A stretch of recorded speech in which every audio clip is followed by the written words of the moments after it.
அனைவருக்கும் மாலை வணக்கம். இன்றைய மைண்ட் யுவர் மைண்ட் நிகழ்ச்சிக்கு உங்களை வரவேற்பதில் மகிழ்ச்சி கொள்கிறேன். அனைவரையும் அன்புடன் வரவேற்கிறேன். இன்றைக்கு நம்முடைய நிகழ்ச்சி 690 நைஜீரியா பாகம் 2. நம்ம போன முறை பேசினாங்க சாரு, ஸ்ரீதர் சார் பேசியிருக்காங்க. அவரை பத்திய பெரிய இன்ட்ரோடக்ஷன்லாம் நான் கொடுக்க வேண்டியதில்லை, ஏன்னா ஏற்கனவே கொடுத்தாச்சு. சார் டெக்னிக்கல் அட்வைசர் அண்ட் கன்சல்டண்டா இருக்காரு, கெமிஸ்ட்ரியில சயின்டிஸ்டா இருக்காரு. கெமிக்கல் பத்தியும் நமக்கு ஜென்ரல் கெமிக்கல் பத்தியும் நம்ம கிட்ட உரையாடி இருக்காரு. லாஸ்ட் டைம் வந்து நமக்கு நைஜீரியாவை பத்தி உரையாடினாரு. நைஜீரியாவை கடைசியா வந்து அவரு நிறைய செய்திகள் சொன்னாரு, வரலாறு எல்லாம் சொன்னாரு. கடைசியா முடிக்கும் போது அந்த போலீஸ் டிபார்ட்மெண்ட் பத்தி தான் பேசினாரு. பேசிட்டு அதுக்கப்புறம் நம்ம முடிச்சோம். அதுல இருந்து இன்னைக்கு 2வது பாகத்துல தொடர போறாரு. பல செய்திகள் நம்ம அறிஞ்சுக்கணும். ஆக்சுவலா நைஜீரியாவை பத்தி நம்ம படிக்கணும்னா கூட அவ்வளவு செய்திகள் கிடைக்காது நமக்கு. அவ்வளவு செய்திகள் கொடுத்திருக்காரு. நாம கேட்டது வந்து நீங்க இருந்த பீரியட்ல உங்களோட அனுபவங்கள் தான் கேட்டோம். அவர் டோட்டலா அனுபவம் மட்டும் இல்லாத நீங்க மொத்தத்தையும் தெரிஞ்சுங்க, ஒரு பேக்கேஜ் தான் கேக்குறீங்களா பிடிச்சிங்க அப்படின்ற மாதிரி கொடுத்துட்டாரு. அதனுடைய தொடர்ச்சி தான் இன்றைக்கு. சார் முடிச்ச பிறகு கல்யாணி மேடம் அவங்க அனுபவங்களும் பேசுவாங்கன்றது தான் என்னுடைய எல்லாரோட ஆதங்கமும் நினைக்கிறேன். கரெக்டா? பார்ப்போம். இந்த நேரம் திரு ஸ்ரீதரன் சார் அவர்களுக்காக நீங்க ஸ்டார்ட் பண்ணுங்க. வந்துடுச்சு, அவ்வளவுதான். ஓகேங்களா? Correct sir. சரியா இருக்கு. நீங்க ப்ரொசீட் பண்ணுங்க. ஓகே.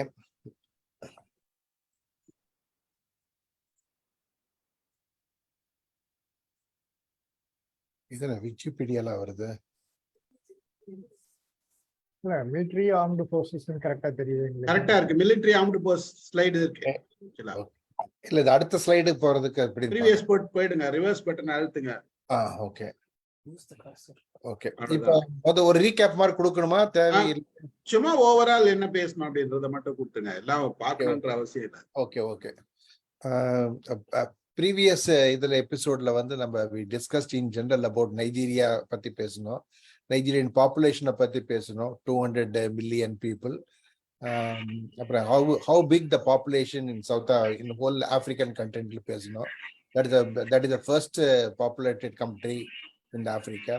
அப்புறம் அவங்களுடைய ஜிடிபி பத்தி கொஞ்சம் பேசணும். தென் அவங்களுடைய எத்னிசிட்டிஸ் பத்தி ரொம்ப விரிவா பேசணும், என்னென்ன கம்யூனிட்டி இருக்குன்னு பேசணும்.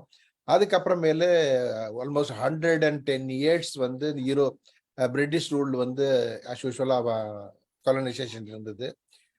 அதுக்கு முன்னாடி சீஃப்டன்சி டைட்டில் வச்சு நம்ம எப்படி நம்ம ஊர்ல நம்ம ராஜா ஆண்டாங்களோ அது மாதிரி அங்க வந்து தே கால் சீஃப். கிங்னு சொல்ல மாட்டாங்க, சீஃப்னு சொல்லுவாங்க. சீஃப் கீழ் நிறைய பேர் இருப்பாங்க. அது மாதிரி போயிட்டு இருந்தது. அப்புறம் 1960 வந்து ஃபர்ஸ்ட் அவங்களுக்கு வந்து ஃப்ரீடம் கிடைச்சது. ஃப்ரீடம் கிடைச்ச ஒரு 3-4 இயர்ஸ் நல்லா நாடு நல்லா போயிட்டு இருந்தது. Currency was very strong. அதுக்கப்புறம் 65 வந்து கூப் ஆரம்பிச்சது. அது மாதிரி ஒரு 4-5 டைம்ஸ் கூப் நடந்தது. People were not able to enjoy the democratic situations or freedom. இது வந்தது என்ஜாய் பண்ண முடியல. ஏன்னா ஒவ்வொரு கூப்பு வர்றப்போவும் lot of changes, abnormalities, so அதெல்லாம் இருக்கிறதுனால the democracy has not come in to picture. 1993 தான் எலெக்ஷன் நடந்தது, ஃபர்ஸ்ட் எலெக்ஷன் வந்தது. அதுக்கு முன்னாடி வந்து எலெக்ஷன் நடந்தது, ஆனால் சரியா வரல. 1993 எலெக்ஷன் ஆரம்பிச்சு now so for democracy is going on. I think 4-5 times president's election நடந்தது, போயிட்டு இருக்குது. ஸோ இதை பத்தி பேசிட்டு இருந்தோம். Plus we were also discussing about what are the products they export, what is the revenue they get, அது கொஞ்சம் பார்த்தோம். Then also we talk about oil exports எப்படி இருந்ததுன்னு பத்தி பார்த்தோம். Then we talk about military, I mean police, இது militaryல பத்தி பார்த்துக்கிட்டு இருந்தோம். So இப்போ we are just going to cover about the military and armed forces, which we have done last time also. Military police. So Nigerian military police வந்து இந்த whole ஆப்பிரிக்காவிலேயே one of the very strongest forces இருக்காங்க. Almost 143 troops armed forces இருந்திருக்குது. So இது வந்து பார்த்தோம்னா யூரோப்ல கூட சில இடத்துல அவ்வளவு கிடையாது, பட் நைஜீரியாவில் இருக்குது. ஸோ இது இருக்கிறனால என்ன ஆச்சுன்னா தே ஹேவ் அட்வான்டேஜ் இருந்தது. டிஸ்அட்வான்டேஜ் இருந்தது. டிஸ்அட்வான்டேஜ் என்ன அப்படின்னோம்னா, ஃபோர்ஸ் அதிகமா இருக்கிறதுனால naturally they will use excess power. So அதனால கொஞ்சம் நிறைய ஸ்டேட்ல வந்து ப்ராப்ளம் வந்தது. Okay, we were just briefly எக்கனாமியை பத்தி பேசிக்கிட்டு இருந்தோம். முதல்லயே நம்ம பார்த்தோம் ஜிடிபி எவ்வளோன்னு பார்த்தோம். That is economy, Nigerian economy is the largest in Africa. வேர்ல்டுலயே பார்த்தோம்னா 31st largest. Of course only about 50 billion என்னமோ தான். பட் ஆப்பிரிக்காவில் அதான் ஃபர்ஸ்ட். வேர்ல்டுல வந்து 31st largest economy by nominal GDP பார்த்தோம்னா. ஸோ இப்போ இந்த ஆயில் இல்லாம they were also manufacturing and exporting products like fertilizers, cement, polypropylene, plus personal care products, malt beverages. So இதெல்லாம் நல்லா எக்ஸ்போர்ட் பண்ணாங்க. ஃபார்மசூட்டிக்கல்ஸ் நிறைய கம்பெனி இருக்குது. So they also developed good highway system. They were developing railway network, but it was not very good. But only road is the main thing. Okay. In addition to this, they also have a lot of minerals. Minerals in the next few slides la kaamikiren. They have so much of mineral, but it is not tapped so far. Okay. Now agriculture, அவங்க நாட்டில் agriculture பார்த்தோம்னா almost 23% தான் it contributes to the Nigerian GDP. அவங்களுடைய main ப்ராடக்ட்லாம் பார்த்தோம்னா நம்ம கிழங்குன்னு சொல்ற மாதிரி கசாவா, that is the biggest production over there, and they also the largest producer in the world, cassava. அது இல்லாம மேஜர் கிராப்ஸ் பார்த்தோம்னா beans, sesame, cashew nuts, cocoa beans, ground nuts, gum arabic, maize, melon, millet, palm kernels, palm oil, rice, rubber இதெல்லாம் இருக்குது. Cocoa வந்து largest manufacturers and also non oil export ப்ராடக்ட்ல அந்த cocoa stands first. நிறைய export பண்றாங்க, லோக்கலாவும் நிறைய பேர் யூஸ் பண்ணுவாங்க. ரப்பர் வந்து second largest non oil export commodity in Nigeria. Okay, முன்னாடியே பார்த்தோம் ஃபொசைல் ஃபியூவல்ஸ்ன்ட்டு நம்ம க்ரூட் ஆயில் இருக்குன்னு பார்த்தோம். நைஜீரியா வந்து is the 12th largest producer of petroleum in the world and also the 8th largest exporter in the world. Nigerian எக்கனாமில வந்து 40% GDP வந்து நம்ம இதுதான், இது ரெவென்யூ இதுல இருந்து தான் வருது, இந்த ஆயில் எக்ஸ்போர்ட்ஸ் தான் வருது. அதுல வந்து கவர்மெண்ட் எக்ஸ்சேக்கருக்கு வந்து எக்ஸ்பென்சஸ் எல்லாமே இந்த 80% வந்து இந்த ரெவென்யூல தான் போயிட்டு இருக்குது. About 2 years before, and I don't have last year data, 2 years before வந்து 159 ஆயில் ஃபீல்ட்ஸ் இருந்தது நைஜீரியாவில். அதுல வந்து 1481 wells in operations இருந்தது. they are all come under department of petroleum ரிசோர்ஸ்னு ஒரு பாடி ஆரம்பிச்சாங்க. இந்த 159 ஆயில் ஃபீல்ட்ஸ்ல பார்த்தோம்னா it is Nigerian owners also there, plus many international players. You name any country, they are there. American, British, Italy, Turkey, Rome, Russia, everybody was there because the quality of crude oil available in Nigeria is so good. Okay, this is normally it's called the sweet oil அப்படிம்பாங்க. Sulfur is very very less, and மற்ற ஆயில crude oil refine பண்ணணும்னா நிறைய தடவை refine பண்ணி you will get a good quality. இது வந்து the refining process is less in the petroleum industriesல. அதனால people they call it sweet, sweet crude அப்படிம்பாங்க. And also since sulfur is less, it is very good for various applications. இது வந்து most of the oil fields are available in Niger Delta Basin சொல்லுவாங்க, eastern part of Nigeria.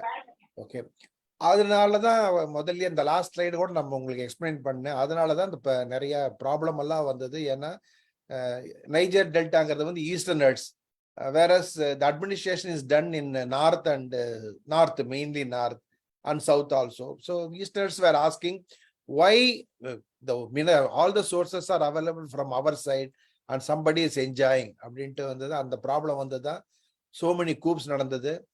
இன்னும் democracy வந்தாலும் கொஞ்சம் இன்னும் that type of what do you call fighting still continues in fact. Okay, OPEC ranking இது நான் போன தடவை காமிச்சினான்னு தெரியல, but just to quickly I go through it. உங்களுக்கு தெரியும் OPEC ஆயில் ப்ரொடியூசிங் எக்ஸ்போர்ட்டிங் கண்ட்ரிஸ்ன்ட்டு. அது வந்து பார்த்தோம்னா நைஜீரியா அமங் த ஃபர்ஸ்ட் 5ல வந்து எக்ஸ்போர்ட்ல வந்து நைஜீரியா இருக்குது. So I just mention about 13 exporting countries, இவங்க தான் இருப்பாங்க. அதில் சவுதி அரேபியா பார்த்தீங்கன்னா $97 billion எக்ஸ்போர்ட் பண்றாங்க, க்ரூட் ஆயில் எக்ஸ்போர்ட் பண்றாங்க. நைஜீரியா வந்து $36.3 billion per year. ஸோ இது 5th பிளேஸ்ல இருக்குது. அதுக்கப்புறமேல ஈரான், அங்கோலா அதெல்லாம் கொஞ்சம் கொஞ்சமா தான் இருக்குது. பட் இதுல என்ன பியூட்டி அப்படின்னா, Nigerian revenue is almost 1/3 of Saudi Arabian revenue or 60%, 50% of UAE, Dubai revenue. But the problem is where Saudi Arabia and UAE stands and where Nigeria stands politically and economically is the two different dimensions. Okay. Now, if you look at the manufacturing technology, Nigeria வந்து நிறைய manufacturing field வந்துருச்சு. After 1960 onwards, people realizing that okay, the country is going to be stable, அதனால நிறைய பேர் invest பண்ண ஆரம்பிச்சாங்க. The investors are not from only Nigeria alone. Investors have come from UK, Indian நிறைய பேர் வந்தாங்க, Lebanese community, Europeans also, they are just coming and started making investing money. நிறைய பேர் வந்து இன்வெஸ்ட் பண்ணாங்க. நைஜீரியால வந்து though there are so many states are there, but there are only very few states are vibrant, are very conducive for the manufacturers. அது one of the state வந்து அந்த Ogun state அப்படின்ட்டு இருக்குது. இந்த Ogun stateல வந்து number of players are there. அந்த Ogun state தான் நானும் 23 years அங்க ஒர்க் பண்ண. அந்த ஃபேக்டரி அங்கதான் எங்க ஃபேக்டரி இருந்தது. Though we stay in Lagos, but every day we travel by 25-30 kilometers to Ogun state, because Lagos is very vibrant for socio-economic and everything. Plus children's schooling and everything is there. But Ogun state is a separate state, industrial state. So people are living, but we prefer to live in Lagos. So anga Ogun state la patamna, you have many factories were there, right from manufacturing of polymers and also breweries. You name any factory, it is there. There are so many factories were there. அந்த அவ்வளவு factory இருக்கிறனால then they started Nigerian Manufacturing Association, ஒன்னு ஆரம்பிச்சாங்க, Manufacturing Association of Nigeria, in which there are about some 200 manufacturers were members, active members basically, in fact. So they were normally the one having a meeting monthly once and then taking the problem to the government in terms of customs problem or duty problem or all this smuggling coming from neighboring countries to Nigeria.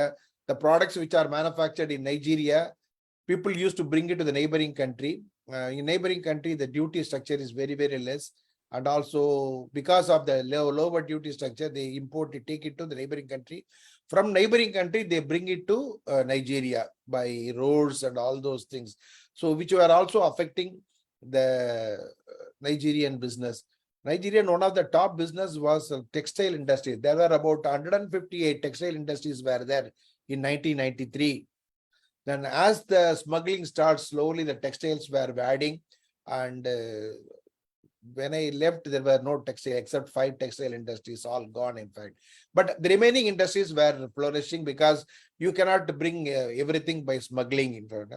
So textile goods were very well used in whole Africa and especially in Nigeria. People used to bring it, and which has affected that industry.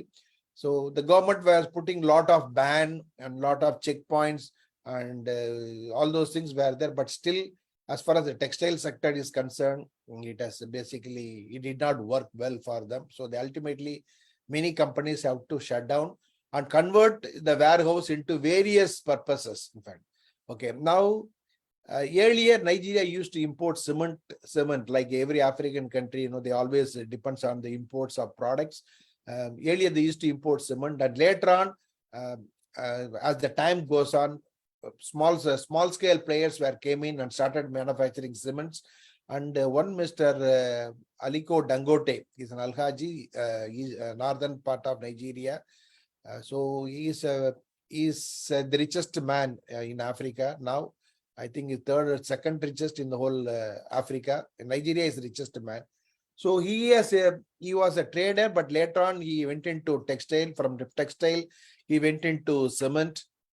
Then he put up a lot of factories. Yeah, now he has got almost 13 units in the whole Africa. In Nigeria, he is the biggest producer of cement. And the last unit he put up was in Sierra Leone. That is where I was there for about 2 years as a MD. So he was the biggest man in textile, and now he also has put up a plant to produce all these petrochemicals, which is going to be the biggest. I think they already started, partially it's running. Now, in addition to cement, they also have a steel plant, Ajakota steel plant, which was one of, in those days, it was really good. And as per 2021, the production of steel was almost 1.3 million tons of steel per year, which is 1/6 of the UK steel production in 2021, in fact. In addition to these products, Lagos also very famous for pharmaceutical industries. There were many Lebanese and many Indians companies are there, making the pharmaceutical thing in India. All those paracetamol packing and then cough syrup, antibiotics, all those things, though the basic raw material has to still come from India and China, but they have a lot of manufacturing sectors, and they produce all basic drugs. And they also used to import a lot of malarial drugs, like chloroquine and all those things, which are very vital for the country. So in that way, the number of pharmaceutical company in Nigeria also are many. And basically it's run by Nigerians, Indians, Lebanese, and British also were there, in fact. Okay. Services in the banking. It is just like Indian system. They are well versed in all banking system because they have adapted everything from British style. And the people who are working in the bank also, they follow the British attire. Most of the guys comes in full suit. That is something very nice. When we went to the banks, I was really satisfied because normally we go in just half slack and all. So when we see them or whenever they come to our factory, the team will come in full suit, which normally, which is very good. And also most of the guys, they speak very good English, very, very good English, and spoken English also good, written English also very good with the banking sectors, in fact. And they are having, so earlier there were a lot of private banks, then it became commercial bank.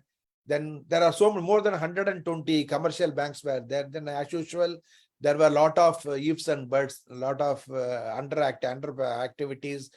So then naturally the government, consolidated all the banks into zones, just like how we did the nationalization in India, like that.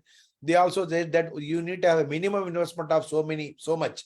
So that individual bank alone cannot do it. So what the government said is, okay, they grouped themselves together, 5, 6 together, have a minimum investment of so much of millions dollar. So that the thing is, when you have investment big, so that the investor or depositor, whoever has the thing, their money is safe and the bank also will be safe, So that's the reason, they have done it, and that is system still they are following. Okay. Now, transport is majorly, it is by road only. Of course, they have by air also. Air is there, and there are many airports in Nigeria. And airport is basically, airlines are basically controlled by local Nigerians, as well as Lebanese, as well as 1 or 2 Indians, and also some Britishers also there, in fact. So in that way, any parts in Nigeria, we can go by air, which normally used to be expensive. So people normally do go by transport and on the road. On the road also, they don't have a system like what we have, transport facilities. They have a mini trucks, and mostly it's all like a car, Peugeot cars. They use taxis like a cars, they use it. So the transport for, almost 600, 700 kilometers, the distance from one part to the other part, in fact. Now, telecommunication also earlier used to be a very small sector, but as the time goes, as the Wi-Fi comes into picture, it has gone very big. There was a time where the subscribers were more than 100 million people in Nigeria. There was a time. So as the result, even Airtel has come into Nigeria. Airtel is also very big. And there are so many other players were there. MTN is another Nigerian company. Globocom is another big Nigerian company. So there are many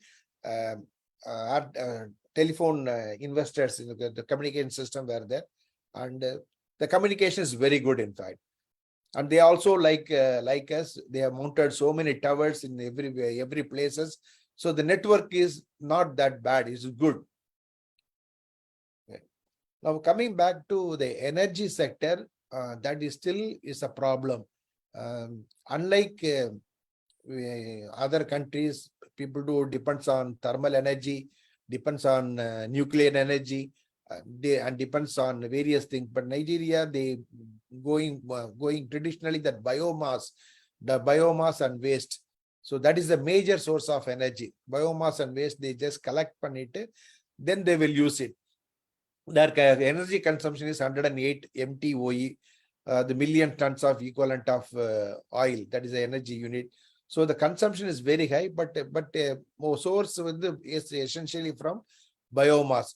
So adanala enna agum appadinamna, this electricity supply it cannot be satisfied in toto. So industries, we have a lot of problem with electricity. So normally what we have done is, almost every company has got generator, and every house also got a generator, and the industries all have multi-gen generators. For example, if it's a big industry, 500 kVA, some 5 generator will be there. And as the time passes, a shell gas has come, and then they started giving the gas through the pipeline. So then we use, instead of using the generator, which consumes a lot of diesel and also makes the place dirty and everything, we started using the gas. So the gas will become economical as compared to diesel consumptions, in fact. So in that way, there was a conservation of energy, and also there is environmental also is good. And more than anything else, there was a steady power because of the shell gas. Okay. And a small amount of electricity will be produced from the fuel oils, and hydrocarbon is very less. Hydropower is very less because there were not so many tanks, though there were rivers, but the tank, the production of electricity through the storing water, that was lagging not much, in fact. Okay, Nigeria has got the largest network in West Africa. Almost 200,000 kilometers, 2 lakh kilometers road இருக்குது Nigeria. So that is the essential transport.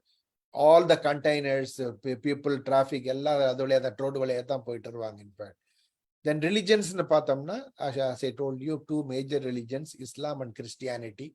So in addition to these 2, there are small tiny majorities, but everywhere either they follow Islam or they follow Christianity. Christianity is generally followed in eastern part of Nigeria, mostly, and southern part also. But Islam is followed complete north, and also in west also, and east it will be very, very less, in fact. Okay, now we are talking about that solid minerals. Though the Nigerian export of crude oil is so good, in the beginning, before they discovered the crude oil, they were exporting all these products like, vitamins, clay, coal, glass, sands, granite, lead and zinc, and all those things. But it was not well organized. They were exporting, but there are so many industries where that this I'm talking about 30-40 years before I launched over there, in fact. So, but when the crude oil become good, and the revenue also good, people were just slowly ignoring these fields, in fact. And also the industries who were behind these fields, who are excavating the minerals and exporting it, they are also losing the interest because the support was not there. And also there are a lot of local problems. When you excavate, naturally you have a lot of dust, and many things were there, in fact. So some sectors, because it is spread over complete Nigeria, some were not happy, some were against it, some were supportive. So as a result, there is mixed reactions from government as well as from public, and also the interest shown by the investors also not very good, because for them it was not that much lucrative. Just to summarize, if you look at talc actually is one of the basic raw material used in all over the world. அங்க நைஜீரியால வந்து almost estimate வந்து 40 million tons deposit talc has been identified.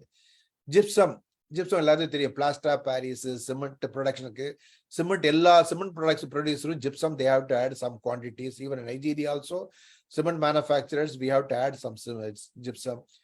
Okay, அது yeah, the availability is very good. Iron ore, இந்த magnetite siderite அப்படிங்கிறதுலாம் iron ore, that is there 3 billion metric ton iron ore இருக்குது.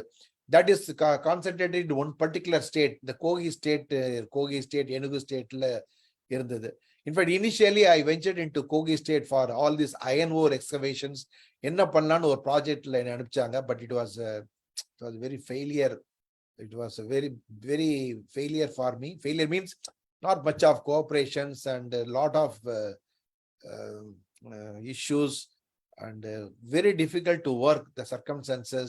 So because of that, not many players were there in fact. Otherwise, 2-3 states, they have got a very rich iron ore in fact. Similarly, lead and zinc, 10 million tons is widespread in about 8 states of Nigeria. Gold also available, but not fully exploited. Bitumens, estimation is 42 billion tons. That means, imagine, 42 means the whole Africa can use bitumen, but still bitumen is imported into Nigeria as of today also in fact. Coal quality is one of the best in the world. In fact, there is a place in USA called Wyoming. That is the best coal available because coal characteristic should be the ash content should not be more than 15%. But the coal available in Nigeria is some places 3%, some places 7%, some places 10%. That means it is a very good coal. So, but there also, they could have used that coal to generate electricity, like thermal, but that did not work at all, in fact. Similarly, rock salt and so many other basic raw materials were there.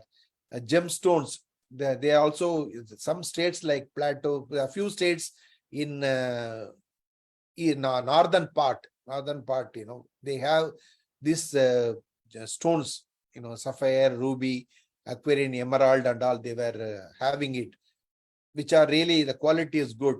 But somehow the excavation started, but later on it just did not pick up very well, in fact. Kaolin, this is another important raw material used in all paint industries and various construction industries and all. There also the kaolin clay is almost 3 billion tons is an estimate, is available in all over Nigeria. It's still not tapped. Recently, about 4 years before, they tapped lithium. Lithium, is one of the essential component in all our computers. So lithium is there, 2019 it is there, but still they are not able to exploit the whole sources of lithium and put up industry and all. Unlike Iran, they tapped lithium, they immediately switching over into various lines. Iran, I think, is now second biggest source for lithium, I believe. Even uranium is available in Nigeria, in few states. So if they want, they can make a lot of money by doing uranium, all those things. There were some atomic agency, they want to start some energy sectors, through nuclear power. We were worried whether they can able to safely handle it. In fact, there was a separate government parastatal has come in and they did lot of things, but somehow it did not go well at the end, in fact. But uranium is still available. Okay, crime is, though we talked so many good things about Nigeria, oil, crude oil, and so many minerals and socialism, everything good, but this is one part and parcel of every country. So here the crime rate is more, is one which is a disturbing factor, in fact. Okay. Education is very good in Nigeria. There are as many as 138 universities are there as of 2021 in Nigeria. And out of that, 40 universities are owned by government, federal government of Nigeria. And there are about 39 industries are owned by state government. And there are about 50-60 are privately owned. Nigeria ranking is 118th in the Global Innovation Index in 2021, in fact. here some universities are still good, like as I told you, the Tafawa Balewa University, Sikh Masim universities, and the Lagos State University is still very popular, in all the places. Huh? Oh.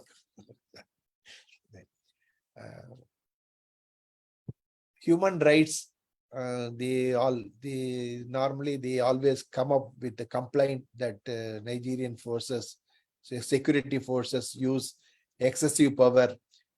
So that goes on.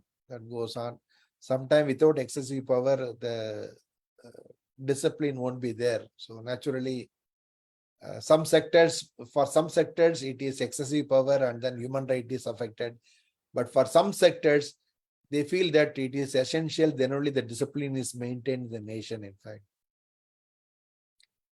Okay, last time we were talking about what are the type of food they take and then how is the fashion technology and all. So I'll just go through some of the slides. See, this is the dress code for Nigeria. If you look at it, how the gents and ladies, they wear in the parties and all, in fact. So this is the mixture of both Islamic dress code as well as Christianity dress code. And also some of them are native dress code.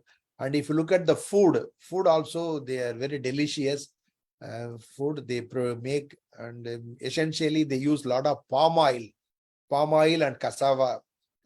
Plus in addition to that, they use all tomato and all those vegetables and chicken and beef and goat, whatnot, whatever is available, they can make.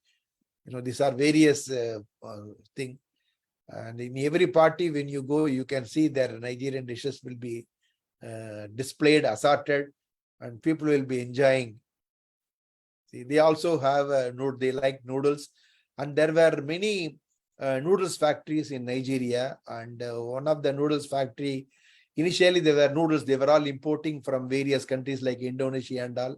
And later on, one company from Indonesia, they put up a small unit, and that is the biggest unit, and they produce just like a Maggi noodles they produce. And like that, there are 4 or 5 companies are there. They all make noodles, and noodles they make it and then blend with the chicken, or as the case may be, in fact.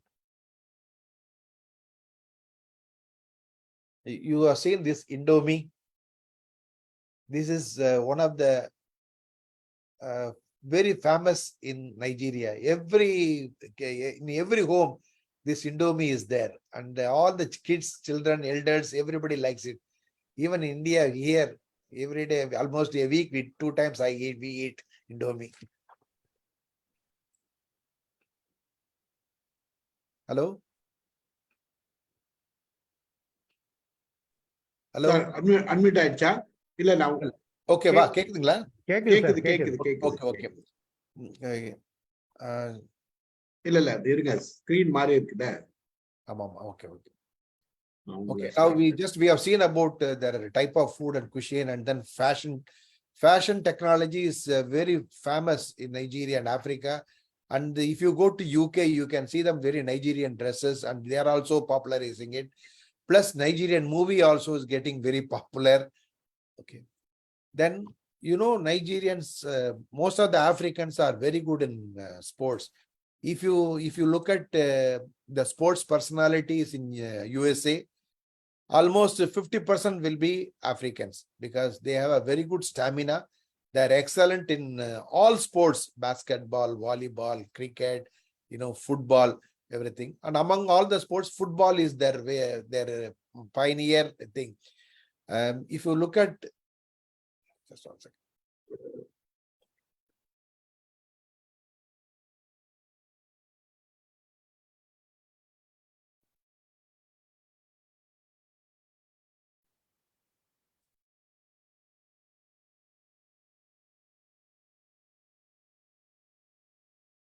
Yeah, sorry. So in football, they have formed a club called Premier Leagues, and it is called the Super Eagles. They have made various World Cups. They have got it. 1994, 98, 2002, 2010, 2014, 2018. They have participated in the World Cup and they got it also. In 1994, they are ranked fifth in the FIBA World Ranking, in fact. So similarly, they also organized the African World Cup in Africa, like U17, U20 also. So in 1996 also, they were participated in both ways, and they beat Argentina, which was one of the very exciting match, when it was happening, because Argentina also very good in the football, and these guys made it, in fact. Now, if you go to Nigeria, whether it is village or city, you can see right from kids onward, they'll be playing football. Wherever they have a space, you can see them that they'll be just playing with the football. And if you go to beach, football, they will just play. Everywhere they like football, in fact. Of course, in addition to football, they also have a basketball, which is very favor. Cricket also they do. But the essential thing is in their blood, the game of football is there, in fact. Okay, just briefly, having said all those things, and also I told you what is the GDP of Nigeria, which is 31st in the list. That export as of 2020 is 42 billion is the export, and import is 52 billion. Export essentially crude oil, that crude only they export 30 billion, plus the remaining will be about another 12 billion will be other assorted items. And imports also, they import refined petroleum and cars, wheat, and all other things, in fact. This is something which you need to discuss. Like every country, when they have crude oil, they put up a refinery and do it. Same in Nigeria also, since crude oil was available, there were about 5 refineries, which are all run by government basically. But ultimately, because of various problems, and all the 5 can put together to use 400 barrels of crude oil per day. So imagine with the 400 barrels of crude oil per day, if they use it to produce petrol, diesel, and other items, then there is no point in importing any of the refinery oil products. Like, whereas in the case of these refineries, since they were not efficiently working, but now I don't know whether they are working or not. Maybe 1 or 2 must be working government side. So as a result, essentially all this petrol and diesels and other items are being imported into Nigeria, which is basically costing the exchequer. Producing crude oil and then exporting it and again bringing back into refined products, it's a value addition for others, but value loss for Nigeria, in fact. Recently, the Dangote refinery, who is very strong in the cement plant, he put up petrochemicals in Lagos, very mighty plant, and they wanted to utilize 500,000 barrels per day crude oil. Of course, government has agreed to give them the crude oil at the cost price so that all the products can be manufactured, and the government, the refinery can give employment, and it is good for the nation, they said. So they already started, but I think it is not going in full swing. But definitely sooner or later they will be the one. But I think currently they are producing fertilizers. They were started making, I think, polypropylene and other products. In fact, in refinery you can produce so many products what we use on daily basis. Like if you want to have a plastics, polypropylene is available, polyethylene available, PVC, all your cables, it's available. Then petrol is available, diesel, you name anything, it's available, which you have shown in my last slide. In chemistry, we discussed from refining what are the products you can get. So many things are possible. If those things are made available in Nigeria, then Nigeria will be growing much faster. Their imports can be reduced as a result. The trade balance, deficiency will come down, and could be many industries can come and then put up their own plant, because it's available. Local raw materials are available in Nigeria, in fact. Just a few pictures. First time we went and stayed in this place. This is one of the famous 21-story building in those days in Nigeria, 92. Eco code they call. And all the industrialists, top people, they stay in that place those days. It is just a small view. In Nigeria, like every country, like India also, we have a bridge, above the river. In Nigeria, we have a small island called Victoria Islands, a small, very tiny place. And there was no connection. In Victoria Islands, since it's an island, all the banking and many people, they used to go and then, set up the system over there because less crowded and not environmental friendly, and it's surrounded by sea, good breeze and all. But the connections were not there earlier. The people used to use ferry, from Lagos to Victoria Island. If you want to go, you have to cross about 10 kilometers or something like that. By ferry, they used to go. Of course, ferry system was good. But later on, when one Major Babangida, I was talking about military coup and he was there and all. So one of the good thing he has done was to build this bridge. This is called the third mainland bridge, which is about some 10 kilometers long above the water level, and which is connecting both the Victoria Island as well as other parts of the Nigerian part. In fact, it is very, very useful, and that has reduced a lot of transport issues and all. In fact, of course, in India, we have 9 kilometer. That is the longest bridge above the river. And China, of course, no need to discuss. They have 168 kilometer longest bridge also they have. Okay. Now, this third mainland bridge is the longest, which is opened in 1990. Okay. So we were lucky that when we were there in 92, people are telling, you are all lucky because earlier we used to go by boat, ferry, and there's a long queue to cross to go to that place. But 92, when we were there, we were just passing by that bridge. It was very good. Even today, we have been using that particular bridge. Length is about 11.8 kilometers is the length, in fact. Okay. So thank you very much. I think that's all about Nigeria. So any questions, please, you can ask him. முதல்ல clap பண்ணலாம் எல்லாரும். Unmute பண்ணுங்க. Mic unmute பண்ணுங்க.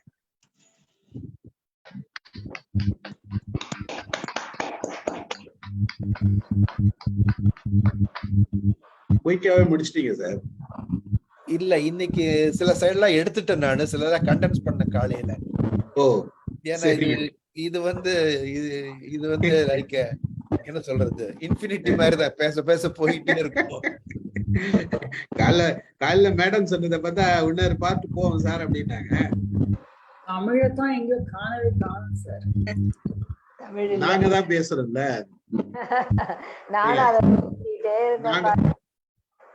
நாங்க பேசுறோம் தமிழ்ல, அவ்வளவுதான்.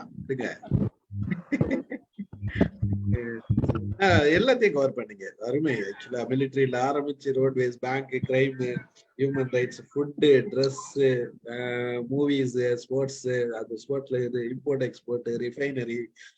இந்த ரிஃபைனரியில ஆக்சுவலா பாத்தீங்கன்னா அந்த பைப்ல பெட்ரோல் திருடி அவங்க தனியா ரிஃபைனரி மாதிரி வச்சு பண்ணுவாங்க. அதெல்லாம் வந்து நிறைய இருக்குது அப்படின்றது கேள்விப்பட்டேன். அதெல்லாம் இருக்குது. அதுதான் இல்லீகல் ரிஃபைனிங் லாஸ்ட் டைம் சொன்னது பாத்தீங்களா. என்ன பண்ணுவாங்கன்னா, இப்ப டெல்டா ஸ்டேட்ல இருந்தா எல்லா பைப் போகும். அது வந்து it goes to various places. அந்த இவங்க வந்து ஒரு ரிஃபைனர் வந்து யாருக்கு தெரியாது, ஜங்கல் வழியாவும் போகும், சி வழியா பக்கத்துல போகும், ஓட்ட போட்டுட்டு அதை வந்து கலெக்ட் பண்ணுவாங்க. பேரலா எடுத்துட்டு போயிட்டு அதை வந்து they will try to refine or they will try to sell பண்ண முடியாது, they will do refining.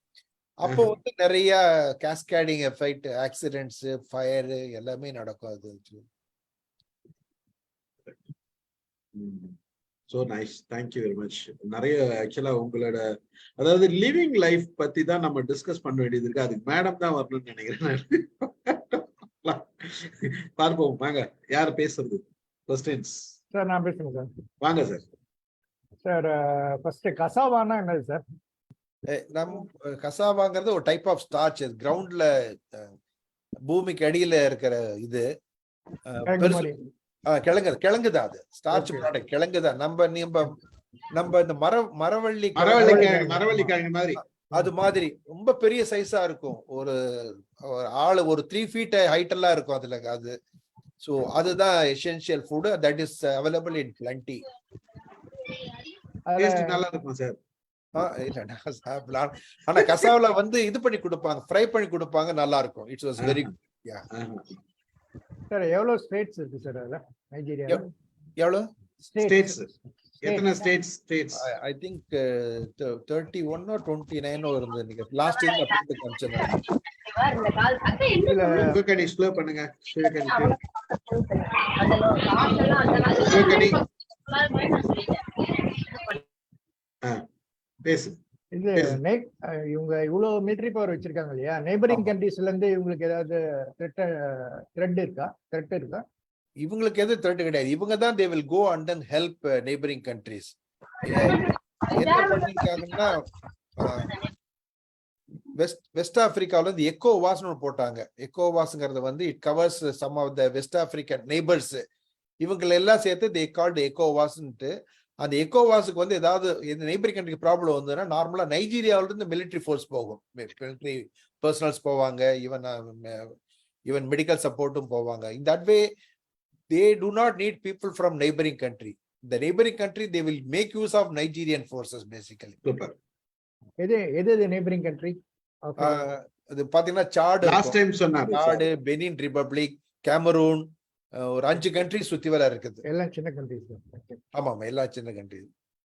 இந்த நைஜீரியா இருக்கு. ஆப்பிரிக்காவிலேயே if you look at the previous slides, ஆப்பிரிக்காவிலேயே பார்த்தோம்னா Nigeria is the biggest. Population வந்து 200 million plus. மற்றவங்க எல்லாம் 100, 50, 60 அந்த மாதிரி தான் இருக்கும், ஸ்மால் கண்ட்ரிஸ். முதல்லயே சொன்ன நான் நைஜீரியா வந்து ஸ்போக்கன் லாங்குவேஜஸ் எசென்ஷியலி இங்கிலீஷ். ஏன்னா they follow British style, rules and regulation எல்லாமே இங்கிலீஷ்ல தான் இருக்கும். கவர்மெண்ட் சர்க்குலர் எல்லாம் இங்கிலீஷ் தான், நோ ப்ராப்ளம். வேற பக்கத்துல இருக்கிற கண்ட்ரிஸ் பெனின் ரிபப்ளிக், கேமரூன்லாம் பார்த்தோம்னா பிரெஞ்சு, நிறைய பக்கம் பிரெஞ்சு இருக்கும், அது இருக்கு. இது how is the cooperation with India government லெவல்ல சொல்றேன்? That's very good. That's very good. Yeah, Indian cooperation is very good in fact. இப்போ நம்ம இந்தியன்ஸ் இங்க இருந்து போறாங்க இல்லையா, ஜெனரலா எந்த ஸ்டேட்ல இருந்து ஜாஸ்தியா இருக்காங்க? ஏன்னா தமிழ்நாட்டுல நம்மளுக்கு தெரிஞ்சு நிறைய பேர் ஆயில் இண்டஸ்ட்ரீஸ்ல நிறைய பேர் போயிட்டு அங்க ஒர்க் பண்ணிருக்காங்க. எனக்கு அங்க வந்து இந்தியன்ஸ் வந்து almost 5,000 people. This about 4 years before statistics I'm telling. 5,000 people. அங்க எல்லாமே வந்து பார்த்தோம்னா தமிழ்னு பாத்தீங்கன்னா பர்சன்டேஜ் கொஞ்சம் கம்மி தான், ரொம்ப எல்லாம் இருக்காது. மிக்சட் ஆஃப் மெனி எல்லாம் இருக்கும். தமிழ் இருப்பாங்க, கன்னடா இருப்பாங்க, பிளஸ் மகாராஷ்டிரியன்ஸ் நிறைய பேர் இருக்காங்க, பஞ்சாபிஸ் நிறைய பேர் இருக்காங்க. ஸோ அந்த மாதிரி பார்த்தோம்னா மிக்சடு கம்யூனிட்டிஸ் எல்லாமே இருப்பாங்க. சிலது அதிகமா இருக்கும், சிலது கம்மியா இருக்கும்னு வச்சுக்கோங்களேன். ப்ரிடாமினண்டா தமிழ்னு சொல்ல முடியாது. பட் இன்வேரியபிளி பார்த்தோம்னா எல்லா இண்டஸ்ட்ரீஸ்லயும் பார்த்தோம்னா இந்த finance side, account side, finance சைடுலாம் பார்த்தோம்னா சிஎஸ் ஜெனரலா போயிருக்காங்க நம்ம தமிழ்நாட்டுல. நம்ம அவங்க வந்து நிறைய இண்டஸ்ட்ரீஸ் வந்து பஞ்சாபியா இருப்பாரு, சில பேர் சிந்தி கம்யூனிட்டி இருப்பாங்க, குஜராத்தி கம்யூனிட்டி இருப்பாங்க. அப்படி இருந்தாலும் அவங்க வந்து they prefer to have Tamil for the CEO, I mean chief financial பொசிஷனுக்கு அவங்க ப்ரிஃபர் பண்ணுவாங்க. அது ஜெனரலா இந்த ரோட் கண்டிஷன் எப்படி சார் இருக்கும்? நம்ம கச்சா ரோடு மாதிரி இருக்குமா, நல்ல பக்கா நம்ம நேஷனல் ஹைவே அந்த மாதிரி இருக்குமா? அதாவது கம்பேர்ட் டு வெஸ்டர்ன் கண்ட்ரிஸ் மாதிரி இருக்குமான்னு கேட்கறேன். அதாவது அவங்க இந்த ஸ்டாட்டிஸ்டிக்ஸ் பிரகாரம் 2 lakhs kilometer ரோடு, அதுல வந்து 60,000 kilometer வந்து ஆஸ்பால்ட் போட்டது. முதல்ல வந்து ஆஸ்பால்ட் நான் சொல்றது வந்து ஒரு 40 இயர்ஸ்க்கு முன்னாடி வந்து நிறைய, இப்போ even today also there are many contractors like Julius பர்கர்னு கேள்விப்பட்டிருப்பீங்க, ஜெர்மன்காரன். அவன் போட்ட ரோடெல்லாம் அவன் தான். That is he is the one man constructed that 3rd million bridge. அது இன்னும் it's good. there are some issues are there in the bridge now, but அவங்க வந்து they can able to do on the river, கீழே water மேல something very interesting இல்லையா நைஜீரியால பண்றது. So they have done it. அது மாதிரி Italian construction were there, Italian, Germans, Chinese இருக்காங்க. அவங்க நார்மலி they டெண்டர் மாதிரி போட்டுட்டு ரோடு பண்ணுவாங்க. The road conditions were good, but as the government were changing, some roads are getting spoiled. The main road எல்லாமே I do not know, it's just like a Chinese மாதிரி பார்த்தோம்னா from south to north போனோம்னா ஒரு road இருக்கும். அந்த road அப்படியே போக வேண்டியதுதான். சுத்தி வர வந்து பிரான்ச் ஆகிட்டே இருக்கும், ஒவ்வொரு ஸ்டேட்டுக்கும் பிரான்ச் ஆகிட்டே இருக்கும். அந்த மாதிரி ரோடெல்லாம் இருக்குது. So some roads are really good, some are of course pit and falls will be there. Main roads basically are dual roads. It was I think 3+3, 3 இந்த பக்கம் போகலாம், 3 அந்த பக்கம் வரலாம். அதனால வந்து when we get out of the state, இப்போ லேகோஸ் விட்டு வெளியே வந்த உடனே என்னோட ஸ்பீடு பார்த்தீங்கன்னா 140 தான் கார் போகும். அது வந்து there is no problem. நம்ம 500 கிலோமீட்டர் 400 கிலோமீட்டர்லாம் சொல்றோம் இல்லையா, அங்க வந்து அந்த கார்ல வந்து 4 hours 5 hours கவர் பண்ணிட்டு போயிடலாம் நான் ஸ்டாப் போறதா இருந்தா. அந்த மாதிரி ரோடெல்லாம் இருக்குது. Of course if you go inside naturally, like it can't be 3+3. It will be maybe 1+1 some places kacha will be there, some places mud also சில இடத்துல இருக்குது. But mainly it's okay, not that bad in fact. So நம்ம ஊர் மாதிரி டோல்லாம் இருக்கா? Toll வந்து toll இருந்து 1-2 இருந்தது. பட் இந்த மாதிரி ஸ்டாப் பண்ணி கலெக்ட் பண்ற மாதிரி தெரியல எனக்கு. சார் நாங்களும் கொஞ்சம் கேட்டுக்கிறோம் சார். இல்ல நான் கேட்டுட்டு நான் போயிடுறேன். ஒரே நிமிஷம். லாஸ்ட் 2 கொஸ்டின் தான். இந்த டால்க்னு TALCன்னு ஒன்று போட்டீங்க. ஆமா. அது என்ன சார் டால்க்னு? டால்க் வந்து ஒரு மினரல் பேசிக்கலி. அந்த மினரல் வந்து இப்ப நம்ம பவுடர்லாம் போடுறோம் இல்லையா, பவுடர் பூசிக்கிறோம்ல, அது எசென்ஷியலி டால்க் பேஸ்டு தான். டால்க் ரிஃபைன் பண்ணி நிறைய ஃப்ராக்ரன்ஸ் எல்லாம் போட்டோம்னா பவுடர் அவ்வளவுதான். உண்மையா சொன்னா அது ஒரு மண்ணு. மண்ணுன்னு சொல்லக்கூடாது, ஒரு டைப் ஆஃப் கெமிக்கல் மினரல்ஸ். லாஸ்ட்ல இந்த எஜுகேஷன்ல வந்து கவர்மெண்ட் சப்போர்ட் எப்படி இருக்கு சில்ட்ரனுக்கு? அப் டு 12th வரைக்கும் ஃப்ரீ, காலேஜ் வரைக்கும் ஃப்ரீ, அந்த மாதிரி இருக்கா? எப்படி இது? அங்கேயுமே கவர்மெண்ட்ல வந்து இருக்கிற ஸ்கூல் எல்லாம் still they collect money for start up to primary வரைக்கும் ஃப்ரீ. அதுக்கப்புறமேலு they will still collect fund. But நேச்சுரலா கவர்மெண்ட் பார்த்தோம்னா it's not all that good. அதனால நிறைய அதுக்கப்புறமேல் தான் government universities are there, they are good. But school லெவல்ல பார்த்தோம்னா கொஞ்சம் சில ஸ்கூல்ஸ் ஆர் வெரி குட், சிலது வேற. இது ஜஸ்ட் லைக் நம்ம ஊர்லயும் பார்த்தோம்னா சில ஸ்கூல்ல வெரி குட்டா இருக்கும், சில சுமாரா தான் இருக்கும். அது மாதிரி மிக்சடு இது. ஆனா ஒரு 50 yearsக்கு முன்னாடி there are so many Indians, especially for mathematics and science. So many Indians were employed in almost all parts of universities, schools. நீங்க அப்போ வந்து நாங்க 92ல போனப்போ ஒரு சின்ன கிராமத்துக்கு தான் ஃபர்ஸ்ட் நான் சொன்ன போனேன். நான் அங்கதான் அந்த எக்ஸர்சைஸ் போனோம். When they saw me, they said that we have seen people like you many years before. School days maths teach பண்ணுவாங்க, அதுக்கு science, physics. So they have employed us many people. And nurses நிறைய பேர் போயிருக்காங்க, கேரளால இருந்து நிறைய பேர் போயிருக்காங்க. So in that way they know Indians were very hard working. அந்த இது right from the beginning established ஆயிடுச்சு. Okay sir, thank you sir. Thank you sir. பையனுக்கு எதனா பொண்ணு தேடுற ஐடியா இருக்குதா நைஜீரியால? இல்ல லோக்கல் பொண்ணே போதும் சார். அடுத்தது நான் கேட்டுக்கிறேன் சார். வாங்க மேடம். வணக்கம் sir. Sridhar sir, thank you so much, beautiful session. எனக்கு உங்ககிட்ட 2 கேள்வி, கல்யாணி கிட்ட ஒரு கேள்வி சார். அதாவது வந்து நைஜீரியா அப்படின்னும் போது எவ்வளவு நல்ல விஷயங்கள் பட்டியலிட்டாலும் அங்க இருக்கிற கிரைம் அண்ட் அங்க இருக்கிற நிறைய விஷயங்கள் வந்து ஒரு நெருடல் என்னைக்குமே இருந்துட்டு இருக்குது ஆஸ் இந்தியன்ஸ். ஏன்னா ஒரு வெளிநாடா அதை பார்க்கும்போது அந்த ஒரு பயம் இருந்துட்டே இருக்கு ஃபர்ஸ்ட். செகண்ட் வந்து அங்க பனிஷ்மெண்ட்ஸ் எப்படி? இப்போ துபாய் அந்த மாதிரியான நாடுகள் பத்தி கேட்கும்போது ஒரு கான்பிடென்ட் இருக்கு. எப்படியும் பனிஷ்மெண்ட் வந்து கடுமையா இருக்கிறதுனால அங்க பசங்களையோ அல்லது ஒரு குழந்தை அங்க போது படிக்கவோ அல்லது வேலைக்கு போனாலும் தைரியமா இருக்கு. பட் நைஜீரியா என்ன மாதிரி கண்ட்ரி? அது ஒரு கேள்வி சார். அடுத்தது வந்து இன்னொரு கேள்வி என்னன்னா, வேலை வாய்ப்புகள் அங்க வருமானம் எப்படி இருக்கு? இந்தியன்ஸ் வந்து அங்க வேலை வாய்ப்புகள் எந்த அளவுக்கு வந்து நல்லா இருக்குன்னு தெரியும். இப்பதான் நீங்க சொன்னீங்க பல இங்க இருக்கக்கூடிய பல நாடுகள்ல இருந்து அங்க வேலையில இருக்கிறாங்க அப்படிங்கிற மாதிரி. ஆனா அது எந்த அளவுக்கு அங்க வேலை வாய்ப்புகள் வந்து சாத்தியம், என்ன படிப்பு அங்க சாத்தியம் இங்க படிச்சுட்டு வர பசங்களுக்கு? எவ்வளவு நாடுகள் இருக்கு, வெஸ்டர்ன் கண்ட்ரிஸ் நோக்கி போறவங்களுக்கு மத்தியில இங்கேயும் வந்து நல்ல வேலை வாய்ப்புகள் இருக்குன்னு உங்களால சொல்ல முடியுமா? Since you are there for so long. அது ஒரு விஷயம். இது ரெண்டு தான் கேள்வி. இதை ஒட்டியே வந்துட்டு அடுத்த விஷயம் என்னன்னா, அங்க வந்து லிட்டில் இந்தியான்னு நிறைய நாடுகள்ல இருக்கு, ஈவன் லண்டன்ல கூட இருக்கு. அப்போ வந்து இங்க வந்து அந்த மாதிரி வந்து இந்தியன்ஸ் எல்லாம் சேர்றதுக்கோ கூடுறதுக்கோ சாப்பாடு கிடைக்குது, அரிசி கிடைக்குது, அந்த மாதிரியான விஷயங்கள் வந்து அங்க வாய்ப்புகள் அதிகமா இருக்கா? இது கேள்வி சார். நீங்க சொல்லுங்க சார். அப்புறம் நான் கல்யாணி கிட்ட நான் ஒரே ஒரு கேள்வி தான். ஓகே, ஃபர்ஸ்ட் கேள்வி கேட்டது வந்து செக்யூரிட்டி, சேஃப்டி அண்ட் செக்யூரிட்டி எப்படின்னு கேட்டீங்க. அது வந்து கொஞ்சம் ப்ராப்ளம் தான். ஏன்னா இப்ப சவுதி அரேபியா, துபாய் அதெல்லாம் பார்த்தோம்னா the law is very strict இருக்குது.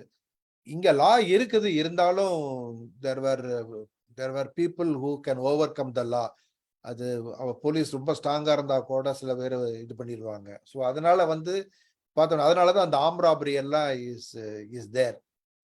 But I don't discuss too much on the open platform, ஏன்னா ஈப்ஸ் அண்ட் பட்ஸ் இருக்கிறப்ப இருக்கும். ஸோ ராபரி எல்லாம் நடக்கும், நடக்காம எல்லாம் இல்லை. இப்ப நம்ம ஹைவேலயே போயிட்டு இருக்கிறோம், திடீர்னு பார்த்தோம்னா கார்லாம் நின்று போயிடும். ஒரு ஸ்டேஜ்ல பார்த்தோம்னா தெரியும் ஏதோ ராபரி நடந்துட்டு ஹைவேலயே நடக்குதுன்னு தெரியும். ஃபியூ மினிட்ஸ் நடக்கும், அதுக்கப்புறமேல கார் போகும். அதே மாதிரி வீட்டில் இருக்கிறப்போ சில சமயம் they will knock the door, that type of thing. Though the police will be patrolling, அவங்க போனதுக்கு அப்புறமேல இவங்க வருவாங்க. எல்லா few minutes தான் எல்லாமே. And all of them have guns, somehow they have not licensed guns, somehow they acquired guns. And அது இருக்கிறனால வந்து they will threaten people. இதை சேஃப்கார்ட் பண்றதுக்கு தான் என்ன பண்ணுவாங்கன்னா, எல்லா கம்யூனிட்டியும் இப்போ எங்கெங்க இருக்காங்களா கம்யூனிட்டி எல்லாம் they form their own association மாதிரி. இப்போ எப்படி நம்ம அபார்ட்மெண்ட் அசோசியேஷன் மாதிரி அங்க வந்து ஒரு வெல்ஃபேர் அசோசியேஷன் ஃபார்ம் பண்ணிட்டு, தென் suppose a community stays in 4 street னு வச்சுக்கங்களேன், அந்த 4 ஸ்ட்ரீட்டுக்கும் ஒரு எல்லாரும் டோர் போட்டுருவாங்க. That mean in the daytime doors are open, you can come and go, but even there will be some security in all the 4 gates. In the night time all the gates will be closed after 10 o'clock in the night, and they only the people who have got the sticker or who knows who are the residents over there are allowed to come inside. அது வந்து strictly சில இடத்துல follow பண்ணுவாங்க, சில இடத்துல strictly follow பண்ண முடியாது, ஏன்னா it be expensive process. So எங்கெங்க ஸ்ட்ரிக்ட்லா ஃபாலோ பண்றாங்களோ அங்க வந்து it is good. For example the place where we stayed, we followed all the things, and even I was the member there. Every 2 hours we asked police to patrol our thing. Even otherwise they will go, but when you take more precaution and when they also know that, so if expatriates are not protected, they will run away from the country, they also know. So naturally this basically is understanding. There is no binding for them to come and do it, but since there are in the community, there are many people are staying, industrialists is staying, and then outsides are staying, so they also take this extra interest to come and cover us, in fact. So in the மாதிரி இருக்கிறப்ப எங்கெங்க இந்த மாதிரி community they have a association மாதிரி இருந்து Gates எல்லாம் வச்சிருக்காங்களோ அங்க வந்து கம்மி. But there are places where such things are not possible. அங்க வந்து some people can strike in the night. So அவங்க வந்து கொஞ்சம் விக்டிம் ஆயிருவாங்க. வந்து கேட்கறதெல்லாம் அவங்க என்னன்னா, they need money. If you surrender to them, then no problem. If you don't surrender, because they are all in a hurry, because the more they stay in any house, the more the problem, because some of them police will come. When the police come, they also have a guns. So immediately the exchange of fire, somebody will die. So they will just wait, spend few minutes, then just to see whatever they can get, they will just go. That is there, in fact. But one good thing about these people is, though there are so many schools are there, Indian school is there in Lagos, also in Port Harcourt, there's another eastern part of Nigeria, and also we have what do you call international school, American run international schools, and also Lebanese schools, Italian schools, and also British schools. There are so many schools are there. They never touch children. That is the beauty of Nigerians. We need to applaud for that. In fact, they can remove the car. Even if they want to remove the car, they will ask the children to remove your bags. They will make sure that all the children are get down from the car. They will only tell the driver, give everything, and then leave the car, then they take the car. So in that way, they will never disturb the children. That is the very good thing, in fact. So since children are not disturbed, so that is why parents, who are migrated to Nigeria, they send their children up to grade 12, in various schools. In India, it's 10+2. in British schools, you know, that A to B, what do you call, various schemes are there. So many children, they will go in their car and all, in fact. Even when the children alone in the car, you know, even then when they sight, they will think 2 times whether to disturb or not disturb, you know. So that is there, but never, they will never shoot children, in fact, but they shoot others. Elders, if we don't surrender, they will shoot, but children, they will never do. Similarly, ladies also, they don't touch. Ladies also, whether Indian lady or any lady for that matter, they don't touch. Unnecessarily, they don't touch, in fact.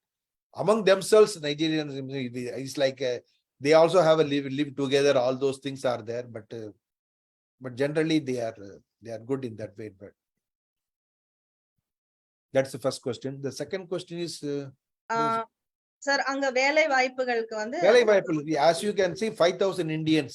So that means that definitely there are opportunities over there. That's why they have gone there.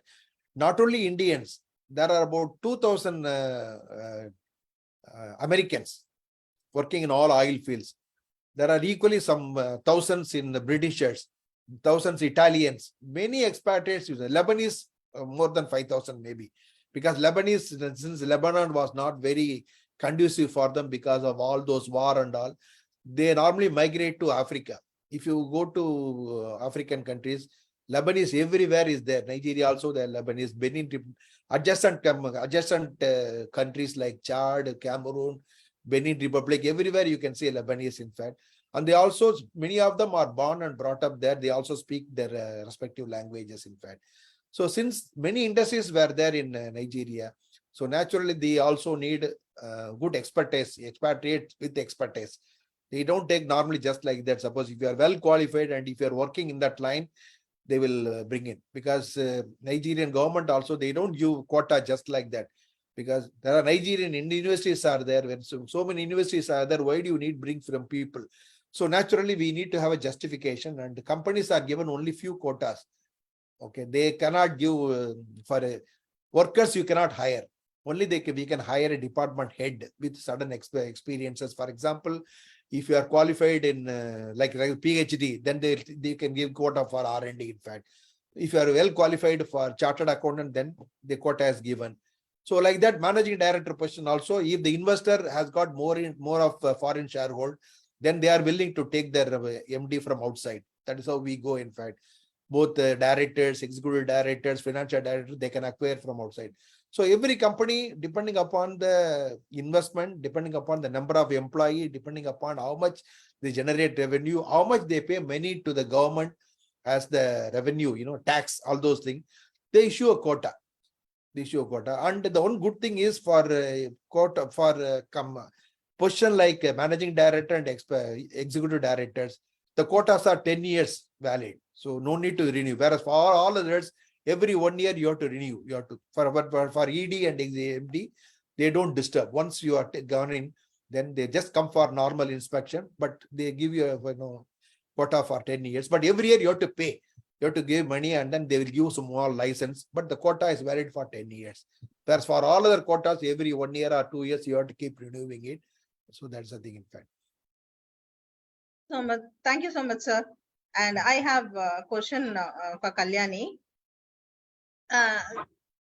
ஹாய்மா, எனக்கு என்ன தெரியணும்னா, ஒரு ஊருக்கு நான் transfer அப்படின்னு ஹஸ்பண்டுக்கு வரும்போது யூஸ்வலா வந்து இப்ப எனக்கெல்லாம் இந்தியாக்குள்ள டிரான்ஸ்பர் ஒரு 3 தடவை வரும்போது அந்த ஊர் எப்படி இருக்குமோ, லேடிஸ்க்கு இருக்கிறது வந்து எனக்கு நான் சொல்றது வந்து ஒரு 20 வருஷத்துக்கு முன்னாடி 22 வருஷத்துக்கு முன்னாடி எனக்கு இருந்தது 3 கேள்விதான். ஒண்ணு, அந்த ஊர் எப்படி இருக்கும், ஒரு பயம், நமக்கு என்ன மாதிரி வீட்டுல இருக்க போறோம், அந்த ஊர் மக்கள் எப்படி இருப்பாங்க. 2வது வந்து அந்த ஊர்ல மெடிக்கல் ஃபெசிலிட்டிஸ் நமக்கு வந்து கம்ஃபர்டபுளா கிடைக்குமா, எங்கன்னா தெருமுனையில கூட நம்ம லோக்கல் டாக்டர் இருப்பாங்க, அது 2வது. 3வது வந்துட்டு கோவில் இருக்குமா அப்படிங்கிற விஷயம் தான்.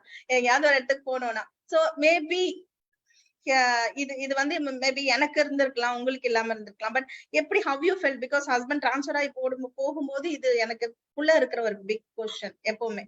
அது உங்களுக்கு இருந்ததா? ஏன்னா நைஜீரியான்னு போதே வந்துட்டு சினிமால கூட நல்லதா நைஜீரியாவை நான் காட்டி பார்த்ததே கிடையாது. இப்ப சார் சொல்லும் போதுதான் நான் பாக்குறேன். அதனாலதான் நான் இதை கேட்டேன். Thank you sir. இவ்வளவுதான் என்னோட கொஸ்டின்ஸ். Thank you so much. வணக்கம்ப்பா. நீங்க சொன்ன மாதிரி எதுவுமே என்னால யோசிக்க முடியல. ஏன்னா நாங்க அப்ப போனப்ப வந்து இங்கிருந்து கிளம்பி போகும்போது நிலைமை அப்படி இருந்தது. ஓகேங்களா? நாங்க வந்து அங்க பணம் அதிகமா கிடைக்குது அப்படிங்கிறதுனால போனோம். அதனால Hello. நாங்க வந்து Danny, it's all Okay. recorded, so Okay, okay, you have to okay. be. Okay. So அதுக்கு பணம் சம்பாதிக்கிறதுக்காக தான் போனோம். ஓகேங்களா? அப்ப நாங்க போகும்போது வந்து சோ இதெல்லாம் நான் யோசிக்கவே இல்ல. அப்ப கிளம்பி போனப்போ, ஆனா அங்க போனப்போ we faced many problems. அங்க வந்து நிறையவே ப்ராப்ளம் இருந்தது நாங்க போனப்போ. அங்க இடாங்கிற இடத்துல போய் இருந்தப்போ அது ஒரு வில்லேஜ். அப்ப என் பையன் வந்து he was just 1 year old. அப்ப நான் அங்க போனப்போ எனக்கு சாப்பாடு எல்லாமே நம்ம இந்தியன் சாப்பாடு எல்லாமே எதுவுமே எனக்கு கிடைக்கல. அது எல்லாமே கொஞ்சம் ப்ராப்ளமா தான் இருந்தது. அங்கிருந்து நாங்க லேகோஸ் வந்ததுக்கு அப்புறம் we were very comfortable. லேகோஸ் வந்து நார்மலா இப்ப நம்ம ஒரு இந்தியன்ஸ் இங்க வெளிநாட்டுல இருந்து போனோம்னாக்கா அங்க எப்படி இருக்குமோ அந்த மாதிரி நல்லா எல்லாம் இருந்தது. நம்ம சாப்பாடு எல்லாமே கிடைக்கும். அந்த மாதிரி லேகோஸ்ல நல்லா இருந்தது. சோ அங்க வந்ததுக்கு அப்புறம் நாங்க கம்ஃபர்டபுள் ஆயிட்டோம். அதுக்கு முதல்ல நான் போனப்போ கொஞ்சம் ப்ராப்ளம் இருந்தது. ஆனா இங்கிருந்து கிளம்பி போகும்போது நான் எங்களுக்கு வந்து we wanted to go and earn moneyங்கிற ஒரு இதுல போனதுனால அவரு கூட போனப்போ I was okay. ஒரு பயந்துட்டு எல்லாம் போகல, நான் தைரியமா தான் போனேன். அங்க இருந்தோம். அதுக்கப்புறம் வந்து ஸ்கூலுமே அங்க இருந்ததுனால அது இன்னொரு பிளஸ் பாயிண்ட். எல்கேஜில இருந்து +2 வரைக்கும் நம்மளுக்கு வெறும் இந்தியன் கம்யூனிட்டிஸ் மட்டுமே இருக்கிற ஸ்கூல் அப்படிங்கிறதுனால அது பெரிய பிளஸ் பாயிண்ட் அங்க இருந்தது. அது ஒன்றும் கம்ஃபர்டபுளா தான் இருந்தேன். எனக்கு ஒன்றும் தெரியல. மெடிக்கல் ஃபெசிலிட்டிஸ் வந்து அங்க இல்லதான். ஆனா வந்து இங்கிருந்து போகும்போதே நாங்க வந்து எல்லாமே வந்து மருந்து எல்லாமே எடுத்துட்டு போயிட்டோம். இவர் தம்பி வந்து எல்லாமே டாக்டருங்கிறதுனால மைல்டா ஏதாவது வந்தது அப்படின்னா ஆன்டிபயோட்டிக்ஸ் அந்த மாதிரி இது எல்லாமே கையில எடுத்துட்டு போயிட்டோம். அப்படி இருந்தும் அங்க மலேரியா வந்து ரொம்ப problem. One of the tropical disease. அதனால அங்க மலேரியாவுக்கு வந்து எப்பவுமே இவர் வந்து ஃபீவர் வந்தா கூட நம்ம உடனே அதை டெஸ்ட் பண்ணிக்கணும். மலேரியாவா இருந்தா உடனே ட்ரீட்மெண்ட் எடுக்கணும். அங்க அது ஒரு பெரிய விஷயம். அது மலேரியா. அதுவும் அந்த தலையில ஒரு டைப் ஆஃப் மலேரியா வரும். அது என்னங்க அது? அது வந்ததுன்னா செரிப்ரல் மலேரியா. Cerebral malaria. அது ரொம்ப பெரிய ப்ராப்ளமா இருந்தது. ஆனா வந்து அங்க சில டாக்டர்ஸ் நல்லா இருப்பாங்க. இப்ப நாங்க பார்த்தது லேகோஸ்ல பார்த்த ஒரு டாக்டர் பாத்தீங்கன்னா அவரு ஜெர்மன்ல படிச்சுட்டு வந்தவர். அதனால கரெக்டா வந்து போனா இந்த டைப் தான் இருக்கு, இதுக்கு இந்த மருந்து அப்படிங்கறத கரெக்டா கொடுத்துருவாரு. லேகோஸ்ல என்னங்க? இது நைஜீரியன் ஸ்டடிட் இன் ஜெர்மனி. ஆமா, டாக்டர் ஒபேக்கர் அப்படின்னு சொல்லிட்டு இந்தியன் டாக்டர்ஸும் இருக்காங்க. அங்க இந்தியன் டாக்டர்ஸும் கார்டியாலஜிஸ்ட் அந்த மாதிரிலாம் இந்தியன் டாக்டர்ஸ். இப்போ இவர் ஒர்க் பண்ண கம்பெனிக்கு கூட இந்தியன் டாக்டர் தான் இருந்தாரு அவரு. அந்த மாதிரி நிறைய பேர் இருக்காங்க. பட் ஸ்டில் எங்களுக்கு இந்த நைஜீரியன் டாக்டர் கம்ஃபர்டபுளா இருந்தாரு. அதனால அவர்கிட்ட போயிட்டு வந்தோம். கோவில் வந்து நாங்க போகும்போதே அங்கேயே இருந்தது. கோவில் வந்து இருந்தது. அதான் நம்ம இந்தியன் கம்யூனிட்டிஸ் எங்க போனாலும் நம்ம ஒரு இது வச்சிருவோம் இல்லைங்களா? அங்க அந்த மாதிரி மார்பிள் எல்லாம் வச்சு அந்த மாதிரி தான் ஃபர்ஸ்ட் கோயில் இருந்தது. அதுக்கப்புறம் வந்து விநாயகர் இருந்தாரு. அப்புறம் சிவலிங்கம் இருந்தது. அதுக்கப்புறம் கொஞ்சம் ரீசெண்டா வந்து ஒரு 12 இயர்ஸ்க்கு முன்னால முருகனையும் கொண்டு வந்து வச்சாங்க. இப்போ இந்த ஆகஸ்ட்ல வந்து அதுக்கு கும்பாபிஷேகம் திருப்ப மறுபடியும் பண்ணணும். இந்த 12 இயர்ஸ்க்கு ஒரு தடவை பண்றதுக்காக. அதுவும் இப்ப பாத்துட்டே இருக்காங்க. சோ முருகன் இருக்காரு. அதுக்கப்புறம் இப்போ தெலுங்கு பீப்புள் எல்லாம் வந்து வெங்கடாஜலபதி கொண்டு வச்சிருக்காங்க. இப்ப ஒரிசா அந்த சாமியும் இருக்கு. அது இல்லாம சாய்பாபா கோயில்கள் அங்கங்க இருக்கு. எல்லா இடத்துலயும் இருக்கு சாய்பாபா. அது எல்லாம் அவங்க வச்சு ப்ரே பண்றது எல்லாமே. அங்க ஒரு ஸ்கூலுக்கு பக்கத்துல பாத்தீங்கன்னா அந்த கம்யூனிட்டி இருக்கிறது நிறைய பேர் வந்து இந்தியன்ஸ் தான் இருப்பாங்க. நீங்க கேட்டீங்க இல்லைங்களா, இந்தியன்ஸ் எல்லாம் இருக்கிற மாதிரி ஒரு ஏரியா இருக்குமா அப்படிங்கிறது. அந்த இலுப்பேஜுங்கிற இடத்துல வந்து பாத்தீங்கன்னா ஸ்கூல் இருக்கு. மெயினா நம்ம இந்தியன் ஸ்கூலு. அங்க சுத்தி இருக்கிறவங்க எல்லாம் மோஸ்ட்லி இந்தியன்ஸ் இருப்பாங்க. Thank you so much, Sridhar sir. Thank you, Kalyani, for answering questions. Thank you, sir. நம்ம போகும்போது ஒரு டாக்டரை கூட கூட்டு போயிடலாம், கவலைப்படாதீங்க. இப்ப லாஸ்ட் few yearsல வந்து there are a lot of medical facilities in Nigeria. Many hospitals have come. Even Indian doctors நிறைய பேர் வந்துட்டாங்க, வந்து நல்லா பண்ணிட்டு இருக்காங்க. பிளஸ் எல்லா ட்ரக்ஸும் அங்க அவைலபிள். ஏன்னா இப்ப இந்தியாவில் நிறைய பார்மசூட்டிக்கல் கம்பெனி அங்க இருக்கிறதுனால, பிளஸ் இந்தியாவில இருந்து நிறைய எக்ஸ்போர்ட் பண்றாங்க. ட்ரக்ஸ் நிறைய போகுது. அதனால many drugs are available there. Okay. Only important thing, malaria mattum we are not well equipped, but those people are well equipped. So they know how to attack malaria and adu theriyum. Adu irukku vechukonga adukku. Adu நீங்க இந்த rice பத்தி கேட்டாங்க, madam கேட்டாங்க. நாங்க போறப்ப வந்து 1-2 super market தான் இருந்தது. பட் 10 இயர்ஸ்க்கு முன்னாடி ஏகப்பட்ட super market, mall, south African super market, நம்ம ஷாப் ரைட்னு நீங்க கேள்விப்பட்டிருப்பீங்க, அதெல்லாம் அங்க வந்துடுச்சு. அங்க வந்துச்சு. அப்புறம் இந்தியன் டிபார்ட்மெண்ட் ஸ்டோரே வந்துடுச்சு. ஸ்பார் நீங்க பாத்துருக்கீங்க இல்லைங்களா, எஸ்பிஆர் ஸ்பார் மாதிரி அங்க 2-3 வந்துருக்குது. அதுல வந்து you whatever you want, Indian spices, jam, rice, everything is available of course. So அதனால no need for us to carry anything with us except நம்ம வீட்டுல பண்ண அந்த மசாலா பவுடரு, சாம்பார் பவுடரு, அது அந்த மாதிரி எசென்ஷியல் ஐட்டம் மட்டும் கொண்டுட்டு போவோம். மற்றபடி earlier we used to carry the பொட்டுக்கடலை also, but later on even that is available also in the Indian supermarket. So அது ஒன்றும் பிரச்சனை இல்லை. But vegetables were not in plenty like what we see in India. அது கொஞ்சம் ப்ராப்ளமா இருந்தது. எல்லாமே கிடைக்காது, லிமிட்டெட் வெஜிடபிள்ஸ் தான் இருக்கும். கல்யாணி மேடம், கசகசா அலோடாங்க? சார் அது வந்து இந்த சொன்னார் இல்லைங்களா, நம்ம மஸ்த் பஜார் மாதிரி, ஐ மீன் அது என்ன பஜார்ன்னு சொல்லிட்டு ஒரு இந்தியன் ஸ்டோருங்க சார், அவங்க கொண்டு வருவாங்க. அலோடு தான் சார். நாங்க தனியா எடுத்துட்டு போகும்போது இவர் பயந்துக்குவாரு. ஆக்சுவலா என்ன ஆகுனா, கஸ்டம்ஸ் பிடிச்சாங்கன்னா அது நிறைய ப்ராப்ளம் அங்க. அது அங்கே every country has got rule. இப்ப அமெரிக்கா போனா யூ கேனாட் கேரி இல்லையா, அது மாதிரி every country has got rules and regulations. ஆனா இந்த கஸ்டம்ஸ் இங்க இருக்கிறவங்களுக்கு தெரியும், இந்தியன்ஸ்னாவே ஏதாவது கொண்டாடுவாங்க, முட்டையா கொண்டாடுவாங்கன்னு அவங்க பார்த்துட்டு சிரிப்பாங்க, என்ன வச்சிருக்கீங்க ஓபன் பண்ணுங்கப்பாங்க. அப்புறம் ஓபன் பண்ணோம்னா பார்த்துட்டு அப்புறம் சரி போங்க, குழந்தையோட வந்திருக்கீங்க அப்படின்ற. பட் ஆனா ரொம்ப சில பேர்லாம் கொஞ்சம் if our response is not very good na, they will say okay, keep it aside என்றுவாங்க. அதெல்லாம் இருக்குது. அது you have to be very diplomatically handle the situation. அதனால அதெல்லாம் கொண்டுட்டு போறது இல்ல. ஏன்னா it's all available in the local supermarket. அவங்க லைசென்ஸ் போட்டு வாங்கிட்டு கொண்டாந்துருவாங்க, இம்போர்ட் பண்ணி வச்சுட்டு டிஸ்ப்ளே பண்ணிடுவாங்க. of course எல்லாம் expensive, very expensive, but that is okay, at least available at least. நான் மிடில் ஈஸ்ட்லயோ சிங்கப்பூர்ல எல்லாம் நாட் அலோடு. ஆமா கரெக்ட். அதனால தான் கேட்டது. பவர் ஜெனரேஷன் ஐயா, பவர் ஜெனரேஷன் வெரி புவர்ங்கிற மாதிரி சொன்னீங்க. ஒரு நாட்டுக்கு வந்து பொருளாதார முன்னேற்றங்கிறது பவர் ஜெனரேஷன் தான். அதோட இல்லாம பவர் ஜெனரேஷனுக்காக டீசல் ஜெனரேட்டர்ஸ் வச்சிருக்காங்கிறதெல்லாம் சரிதான். அந்த டீசல் ஜெனரேட்டருக்கு ஏகப்பட்ட செலவாகும். அதுவும் வந்து அவங்களுக்கு வந்து ஒரு எமர்ஜென்சிக்கு தான் யூஸ் பண்ணும். இப்ப நம்ம இந்தியாவில எல்லாம் எமர்ஜென்சிக்கு தான் வந்து பவர் ஜெனரேட்டர் யூஸ் பண்ணுவோம். Very minimum lightning loads ஒன்லிம்பாங்க.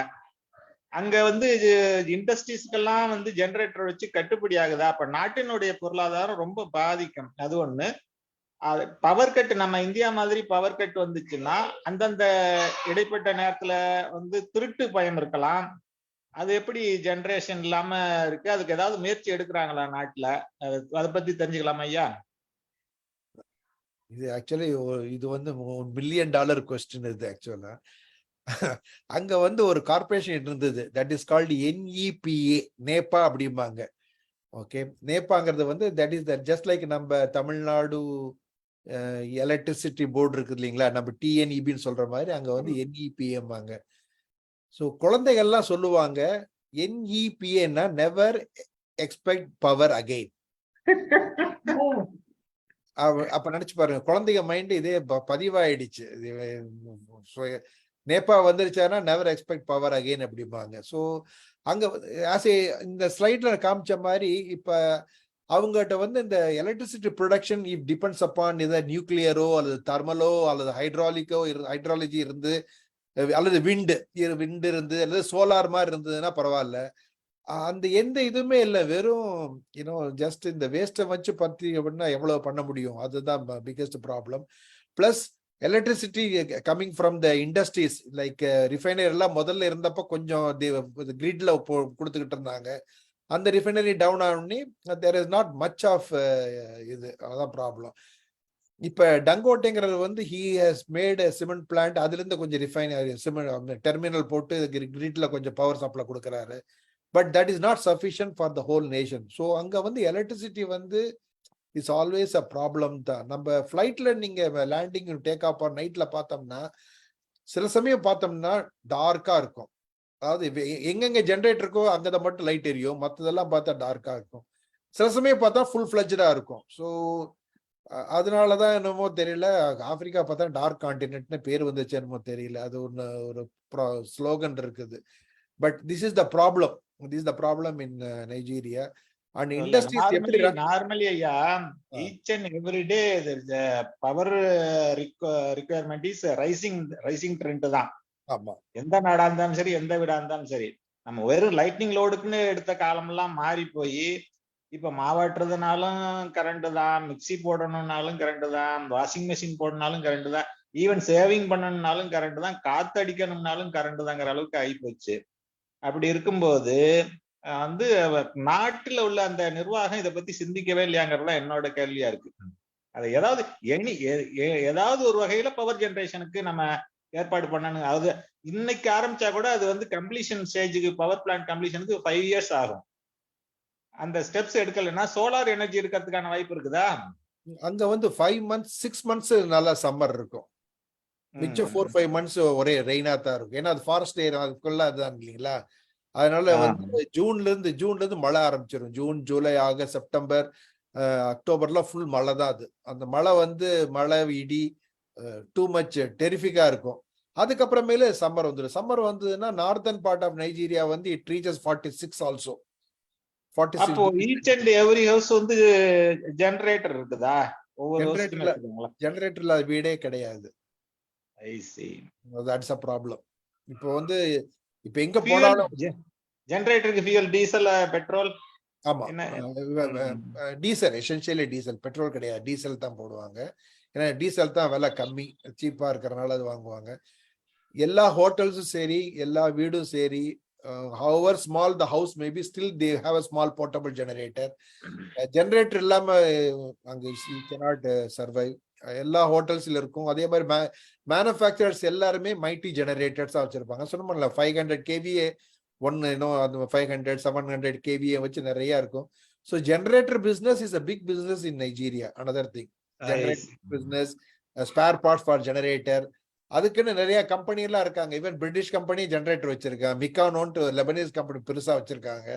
So all those things. அங்க பெட்ரோல் ப்ரொடக்ஷன், டீசல் ப்ரொடக்ஷன் இருக்குதா நைஜீரியாவுல? This is another. முதல்ல நான் சொன்னேன் இல்ல எங்கள்கிட்ட அந்த அளவுக்கு இருக்குங்கும் போது ஜெனரேட்டருக்கு யூசேஜ்னு வரும்போது பொருளாதார பாதிப்பு இருக்காது. இதே வெளிநாட்டுல வாங்குறதா இருந்தா அதுவும் சேர்ந்து பாதிக்கும், நாட்டை பாதிக்கும். அதுக்காக இதெல்லாம் தெளிவா சொன்னாரு சார். ஆக்சுவலா வந்து அவங்க பெட்ரோல் க்ரூட் ஆயில் நிறைய ப்ரொடியூஸ் பண்றாங்க. ஆக்சுவலா பாத்தீங்கன்னா ப்ரொடியூஸ் பண்றாங்க. பட் அவங்க ரிஃபைனரி தான் பிரச்சனைன்றது ஏற்கனவே சொல்லிட்டாரு சார். பத்மா மேடம் வாங்க. Okay thank you sir. Thank you sir. வாங்க பேசுங்க நீங்க. சார் வணக்கம். ரொம்ப தெளிவா நிறைய டீடைல்ஸ் ஷேர் பண்ணீங்க. Thank you so much. தெளிவாவெல்லாம் சொல்லனா தடுமாறி தான் இந்த ரெண்டு மிக்ஸ் பண்ணி. சார் அங்க டைமண்ட் மைனிங் ஃபேமஸா சார்? டைமண்ட் இல்ல, கோல்டு இருந்தது. மத்தபடி டைமண்ட் அங்க இல்ல. கோல்டு இருந்தது பிளஸ் மத்த ஜெம் ஸ்டோன்ஸ் அதெல்லாம் இருந்ததுங்க. Diamond was very famous in Sierra Leone, the country where I spend 2 years. 40 இயர்ஸ்க்கு முன்னாடி போனவங்க எல்லாம் கீழே தடிக்கு விழுந்தா கல்லு மின்னுமாமா. அதை வச்சுக்கிட்டே many people become rich over in Sierra Leone. Even today also, I think a year before they got one diamond which is a carat வந்து I think 300 carat அது அதோட பவர். So highest இது. அதை வந்து they took it and I sold it to Britishers. அங்கேயே வித்துட்டாங்க அது. But diamond is not there in fact. Yeah. Okay. ஒரு காலத்துல இப்போ ரைட் நவ இம்போர்ட் எக்ஸ்போர்ட் எது நல்லா இருக்கு சார் ப்ராடக்ட்ஸ் அங்க? Because once I heard a cycle was very famous அப்படிங்கிற மாதிரி. Of course cycle manufacturing எதுவுமே அங்க மேனுஃபேக்சரிங் சைக்கிள் எல்லாம் கிடையாது. ஈவன் ஆட்டோ ரிக்ஷா கூட இந்தியால இருந்து தான் போகுது. ஆட்டோ ரிக்ஷா, மோட்டர் பைக்ஸ் இதெல்லாம் இங்கிருந்து தான் போகுது. சைக்கிளும் இங்கிருந்து இப்போ நிறைய பேர் பண்றாங்க. டர்க்கில இருந்து, யூரோப்ல இருந்து நிறைய வருது. இப்ப டெக்ஸ்டைல் எல்லாம் குறைஞ்சதுனால டெக்ஸ்டைல் வந்து கொண்டாடுறாங்க. ஆனா they smuggle the textiles into Nigeria. மற்றபடி ரைஸ் எல்லாம் இன்னும் எக்ஸ்போர்ட் பண்ணாங்க. though there are some rice plants in Nigeria இருந்தா கூட ரைஸ் ஃப்ரம் இந்தியால இருந்து இந்தியா கேட் பாஸ்மதி ரைஸ் அது மாதிரி back you have got lot of export from India. Okay. அப்புறம் last question sir, how safe is it for travelers? அங்க local people okay robbery இருக்கு, but travellers attack பண்றாங்களா tourist? அவங்க they cannot identify whether you are local or tourist. when they see a good car and when the opportunity is good, they will just stop you. In fact, I traveled in Nigeria almost every nooks and corner for almost for 20 years. I must have traveled, and I know by name all the most of the streets also. In fact, so but I know it's very cumbersome process to go on road, especially when they stop your car. Then you have to be very nice to them and give them what they need, and then go away. That's the only thing. In fact, Okay, வேற வழியே இல்லன்றீங்க. வேற வழி இல்ல. If you normally people, we all carry a lot of money with us. இப்ப எப்பவுமே பார்த்தோம்னா we carry, I don't want to discuss certain things. We carry enough money in our purse and also have cash in the box. The box is never locked. It's just kept open in the car. The driver knows money is there, and also we keep money in the backside of this cover, நிறைய cover which we keep the local currency, various denomination. Anybody asks, just we have to give them. In fact, and there are certain people who will help also. They will just salute you, and there also you have to give them small dash. That's also that they will allow you to proceed. In fact, and there are certain police also so nice. For example, if you have to give you one small incidents, one particular, normally I have the habit of visiting all the customer wherever they are there. I now have the tendency to visit, see the place, look at the factory, and give them the services. That that is my interest, and that is how my company also grown so big. Okay. Now there was a place where we went there. We were going in that particular locality. The big police battalion stopped my car. With me, there are two more salespeople. They are not salespeople; they are depot people, because we have got about 10 depots in different states. So wherever I go, normally I pick up 1 or 2 depot guys with me. So the local man, so he sits in the front, I'm in the back. So he stopped the car and he asked everybody to get out. So then I thought it's a police, but if there is an armed robber or what, I thought. Then I also got down. Then he asked me separately, do you know these guys? I said, no, they are working with me, sir. I said. Then I asked me, where are you going in this jungle? I told him there is so and so factory is there. We have to cross this, the jungle. Then he asked me, do you know the place where it is located? Do you know the problem over there? I said, I don't know. I know that factories are there. They also asked me to come. Then he said that there is some sacrifice going on. Why do you want to go? You should go back. I said, no, I have 2 people. Let me just try. Then he said, no, you have to be very, very careful. He advised me. I went there in the morning, returned in the evening. He asked me not to travel in the night, come back before afternoon. Of course, I went there, 4-5 hours I spent and come back. When they come back, I stopped the car. I greeted them, given them money. They said the next time don't come, don't take this type of chances. So there are some good people also there. Of course, there are some elements where they need money because of the poverty and because of circumstances.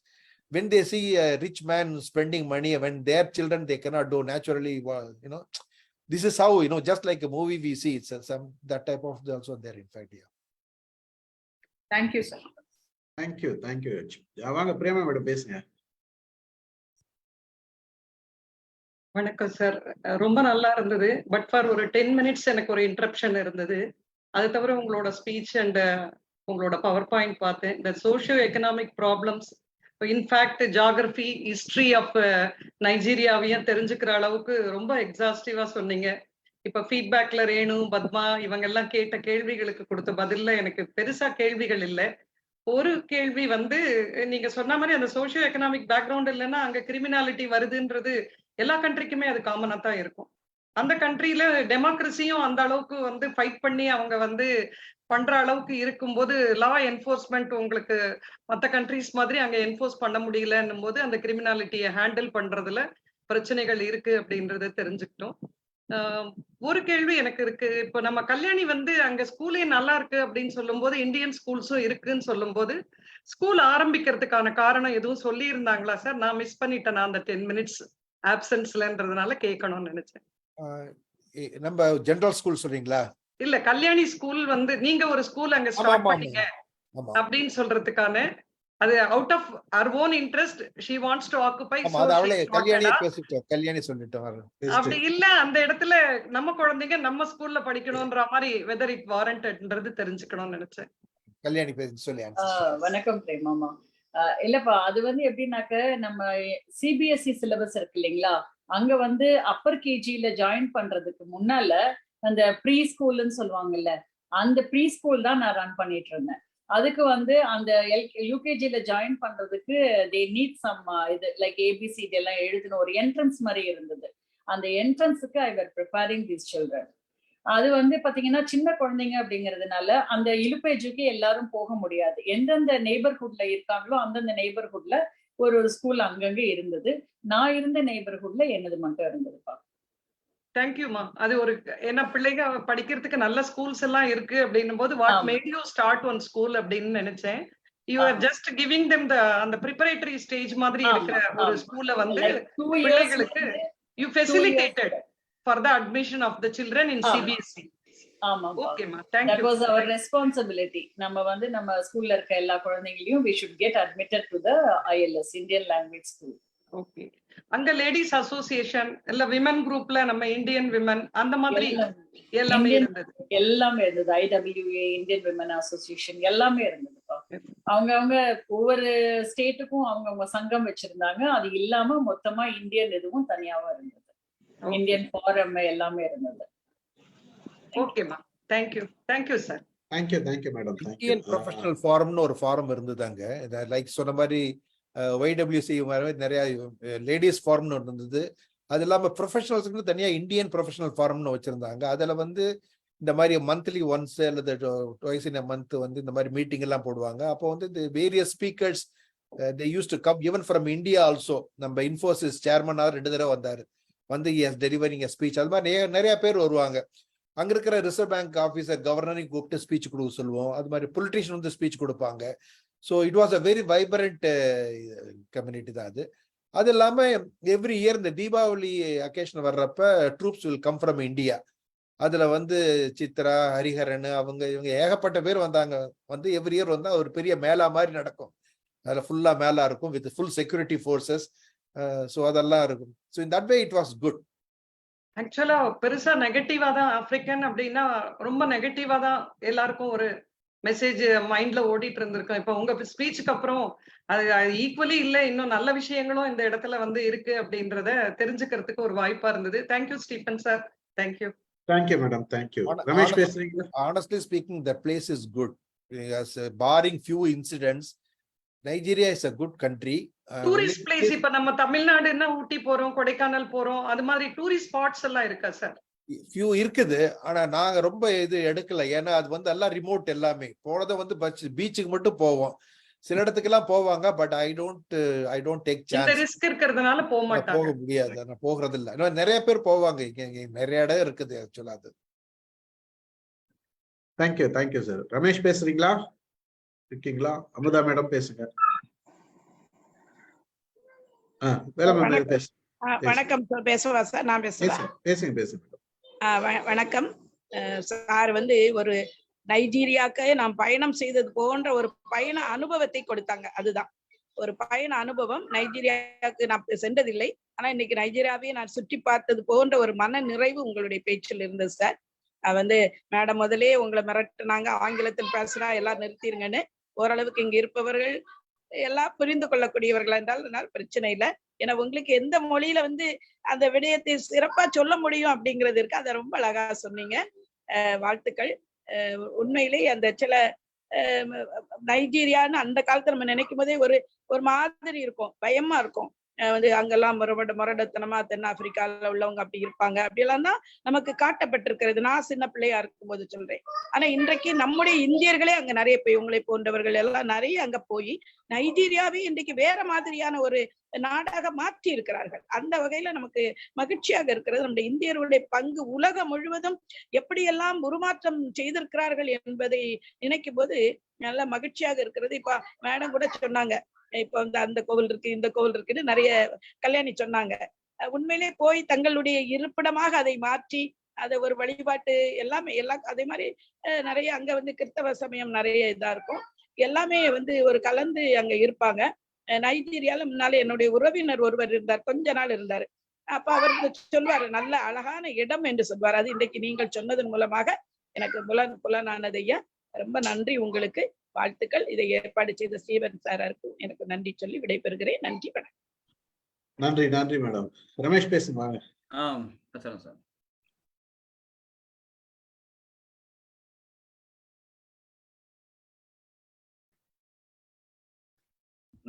வணக்கம் sir, அருமையா இருந்தது. வழக்கம் போல நான் சொல்றதுதான். தேம்பிழி மகர யாழ் கொண்டு சங்கீதமாய் Kalyani ராகத்தோடு Nigeria கானம் பாடிய சித்தர், கிழக்கு ஆப்பிரிக்கா பித்தர். பூகோளத்தை சரித்திரமாய் சொன்ன விதம் அருமை, சரித்திரத்தை சித்திரமாக்கிய விதம் பெருமை, தகவல் களஞ்சியத்தை அருமையாக உரைத்தது வெளிப்பட்டது உங்கள் திறமை, கலை செல்வங்களை உரைத்த விதம் வளமை. நான் எல்லாரும் பிக் கொஸ்டின் கேட்டேன் உங்ககிட்ட, அதனால நான் ஸ்மால் கொஸ்டின்ஸ் தான். எனக்கு ஷார்ட் அண்ட் ஸ்வீட்டா பதில் சொன்ன போதும். 1000 இருந்தாலும் நம்ம ஊரு போல வருமா அப்படின்னு நீங்க ஏக்கமான அனுபவம் எதை வச்சு நீங்க பண்ணீங்க? சே, இந்த ஊர் மாதிரி நம்ம ஊர் இருக்கக்கூடாதா அப்படி எதை பார்த்து வியந்தீங்க இதுதான் கேட்க விரும்புகிறேன் ஐயா. வேற எதுவும் அந்த பர்டிகுலர் கொஸ்டின் எப்போ வரும் அப்படின்னா, when you are under pressure, அப்போ வரும். when you are under pressure, factory இருக்கிறப்ப சில சமயம் கொஞ்சம் ப்ராப்ளம் எல்லாம் வரும். all said and done, of course workforce is all over the world, workforces are different in nature. அதே மாதிரி government forces also different in nature. அப்ப இந்த மாதிரி ப்ரெஷர் வர்றப்ப யூ ரியலி ஃபீல், என்ன சொல்றது, ஒழுங்கா அங்கேயே இருந்திருக்கலாமோன்னு நினைப்பு இருக்கும். But that stays only for few hours. அதுக்கப்புறமேல் try to think of how to solve அப்படிங்கிற ப்ராப்ளம் வர்றப்ப அது ஈஸியா போயிடும். அதுதான். இல்ல நான் கேட்டது அது இல்ல சார். அந்த கலாச்சாரம் இது மாதிரி இந்தியாவும் இது போல இருந்திருந்தால் இந்தியா போல வராது. அது இல்ல இது மாதிரி நம்மளும் அந்த மாதிரி இருக்கணும் அப்படின்னு நீங்க அதுல வியந்தது, அந்த நைஜீரியாவை பார்த்து வியந்தது கேட்கிறேன். எனக்கு அந்த மாதிரி இந்த டிஃபரன்ஷியேஷன் தெரியல. I was very happy when I was in Nigeria. When we come to India, we just enjoy, see the சாமி எல்லாம் பார்த்துட்டு திரும்பி போயிடுவோம், அவ்வளவுதான். I could not able to see which is better or which is not better. அந்த மாதிரி தெரியல எனக்கு.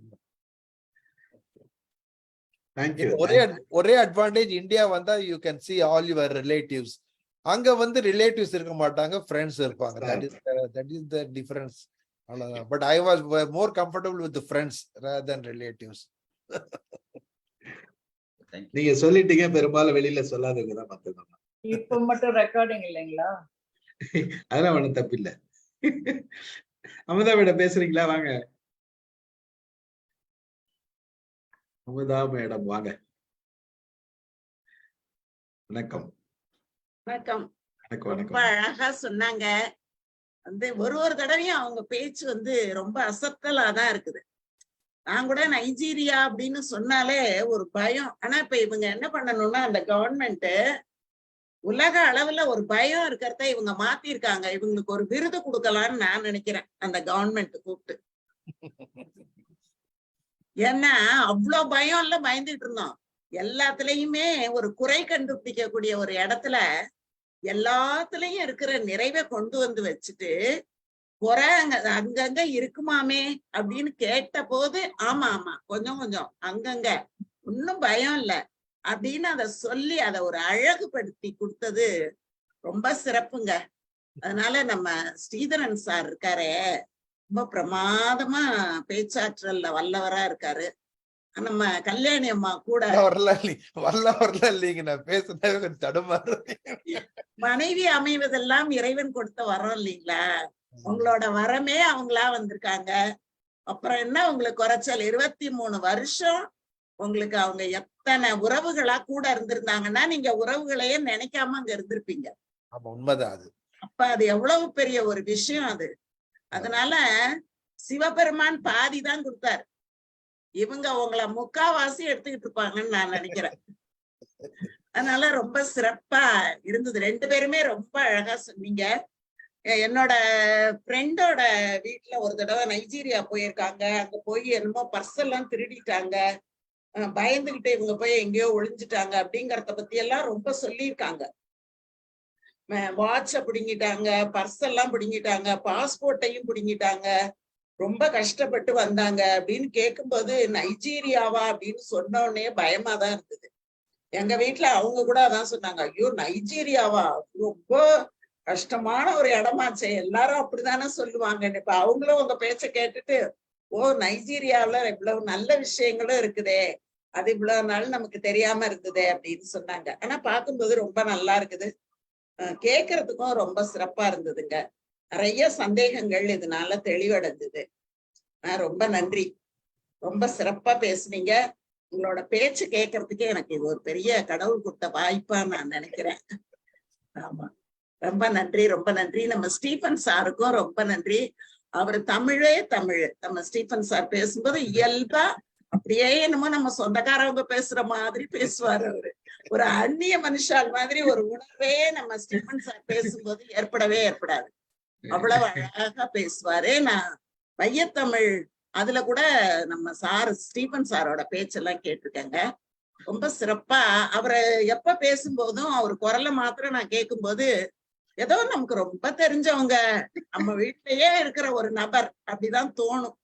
அந்த மாதிரி மிக அழகா அப்படியே கொண்டு வரீங்க. ரொம்ப ரொம்ப நன்றி சார். நன்றி சார். நன்றி நன்றி மேடம். நன்றி மேடம். ரொம்ப நன்றி. நம்ம கல்யாணி அம்மாவுக்கு ரொம்ப நன்றி. எனக்கு உடனே போட்டு அனுப்பிச்சு விட்டாங்க. வந்து அது போட்ட உடனே ஜாயின் பண்ணிட்டேன். நல்ல சிறப்பான உரையுமா கல்யாணி. அடிக்கடி ஸ்ரீதர் சார் ஸ்பீச் போட்டா உங்களை பாக்கலாம்னு நினைக்கிறேன். அப்படி இல்ல, அப்படி இல்ல, அப்படி இல்ல. எனக்கு வந்து தெரியல, சில சமயங்கள்ல எனக்கு தெரியாது, மறந்துருவேன். இவங்க சொன்ன உடனே ஞாபகம் வரும். நம்ம ரேணு மீரா ரொம்ப அழகா பேசினாங்க, நல்லா இருந்தது. எல்லாருமே ரொம்ப அற்புதம். நம்ம வினய் தீர்த்தான் சார காணுமேன்னு நான் இருந்தாரு. ஒரு பாட்டை போட்டு நான் இங்கதான் இருக்கேன் அப்படிங்கிற மாதிரி ஒரு பாட்டு ஒண்ணு போட்டு விட்டாரு. ரொம்ப ஆனா உங்க குழுங்க ரொம்ப அருமையான ஒரு குழு. அது ரொம்ப நெருக்கமான, நீங்க எத்தனையோ வருஷமா நடத்திக்கிட்டு இருக்கீங்க போல இருக்கு. ரொம்ப நெருக்கமா என்னமோ திண்ணை பேச்சு மாதிரி உட்கார்ந்துகிட்டு எல்லாரும் ரொம்ப சுவாரஸ்யமா பேசிக்கிட்டு ரொம்ப அழகா இருக்கு. ரொம்ப சிறப்புங்க. தொடர்ந்து பண்றீங்க. ரொம்ப மகிழ்ச்சி. வாழ்க வாழ்க வாழ்க வளமுடன். மகிழ்ச்சி மகிழ்ச்சி மேடம். ஆக்சுவலா நான் ஆரம்பிச்ச புதுசுல என் வைஃப் சொன்ன விஷயம் என்னன்னா, எல்லா வயசானவங்களா கூடி அந்த காலத்துல பார்க்ல உட்காந்து பேசுவாங்க, நீங்க இப்படி உட்காந்து பேசுறீங்க. அதான் சொன்னாங்க, அங்க ரிட்டையர்ட் ஆனவங்களுக்கு எல்லாம் வேற வேலை இல்லைல்ல, பார்க்ல உட்காந்து பேசுவாங்க. நீங்க இதுல பேசுறீங்க. டெக்னாலஜி மாறி போச்சு, வேற ஒண்ணும் மாறல. இடம் மாறி போச்சு, இது மாறி போச்சு, இதுதான் நடக்குதுன்னு தான் சொன்னா. அந்த மாதிரிதான். ஆக்சுவலா பாத்தீங்கன்னா நம்ம பெரும்பாலும் பயப்படுறது என்ன, அந்த கண்ட்ரீஸ்ல நிறைய கண்ட்ரிஸ் பிரச்சனை இருக்கிற கண்ட்ரிஸ் இருக்குது. ஆனா வந்து நம்ம எல்லாத்தையும் சேர்த்து நைஜீரியான்னு நினைச்சுக்கோம். அதுதான் விஷயம். அந்த செய்தி வந்து நமக்கு மனசுல பதிஞ்சது ஒரு கண்ட்ரி தான் அப்படின்றப்ப அந்த அந்த எது சொன்னாலும் கருப்பா இருக்கிற மட்டும்தான் பாவம் பாவம் திருட்டுதலை பண்ணுவான்ற கதை தான். எனக்கு கூட ஒரே ஆச்சரியமா இருந்தது சார். அது என்ன எவ்வளவோ பொருள்கள் இருக்கும்போது கசகசாவை பத்தி விசாரிச்சீங்களே? இல்ல, கசகசா வந்து மத்த கண்ட்ரில சில கண்ட்ரில வந்து விட மாட்டாங்க. இதுல வந்து மிடில் ஈஸ்ட் கண்ட்ரி இருக்கு இல்லைங்களா, சவுதி அரேபியா, துபாய், அங்கெல்லாம் வந்து அலோடு கிடையாது. கசகசா வந்து அது கொஞ்சம் போதை மாதிரி வரும்ன்றதுக்காக, அந்த ஒரு மயக்கம் வரும்ன்றதுக்காக அது அலோடு கிடையாது. சிங்கப்பூர்லயும் கிடையாது. எடுத்துன்னு போனா அரெஸ்ட் பண்ணிடுவாங்க. ஏர்போர்ட்ல நீங்க எடுத்துன்னு போனாலே அரெஸ்ட் பண்ணிடுவாங்க. அதனாலதான் அங்க அலோட. ஏன்னா அதுவும் அந்த இது மிடில் ஈஸ்ட் கண்ட்ரி ஒட்டி இருக்குதுனால அந்த கேட்டேன், வேற ஒன்றும் இல்லைங்க. அதுதான் விஷயம். நான் எதுவும் வாங்க போறது இல்லை, நான் எதுவும் அனுப்ப போறது இல்லை.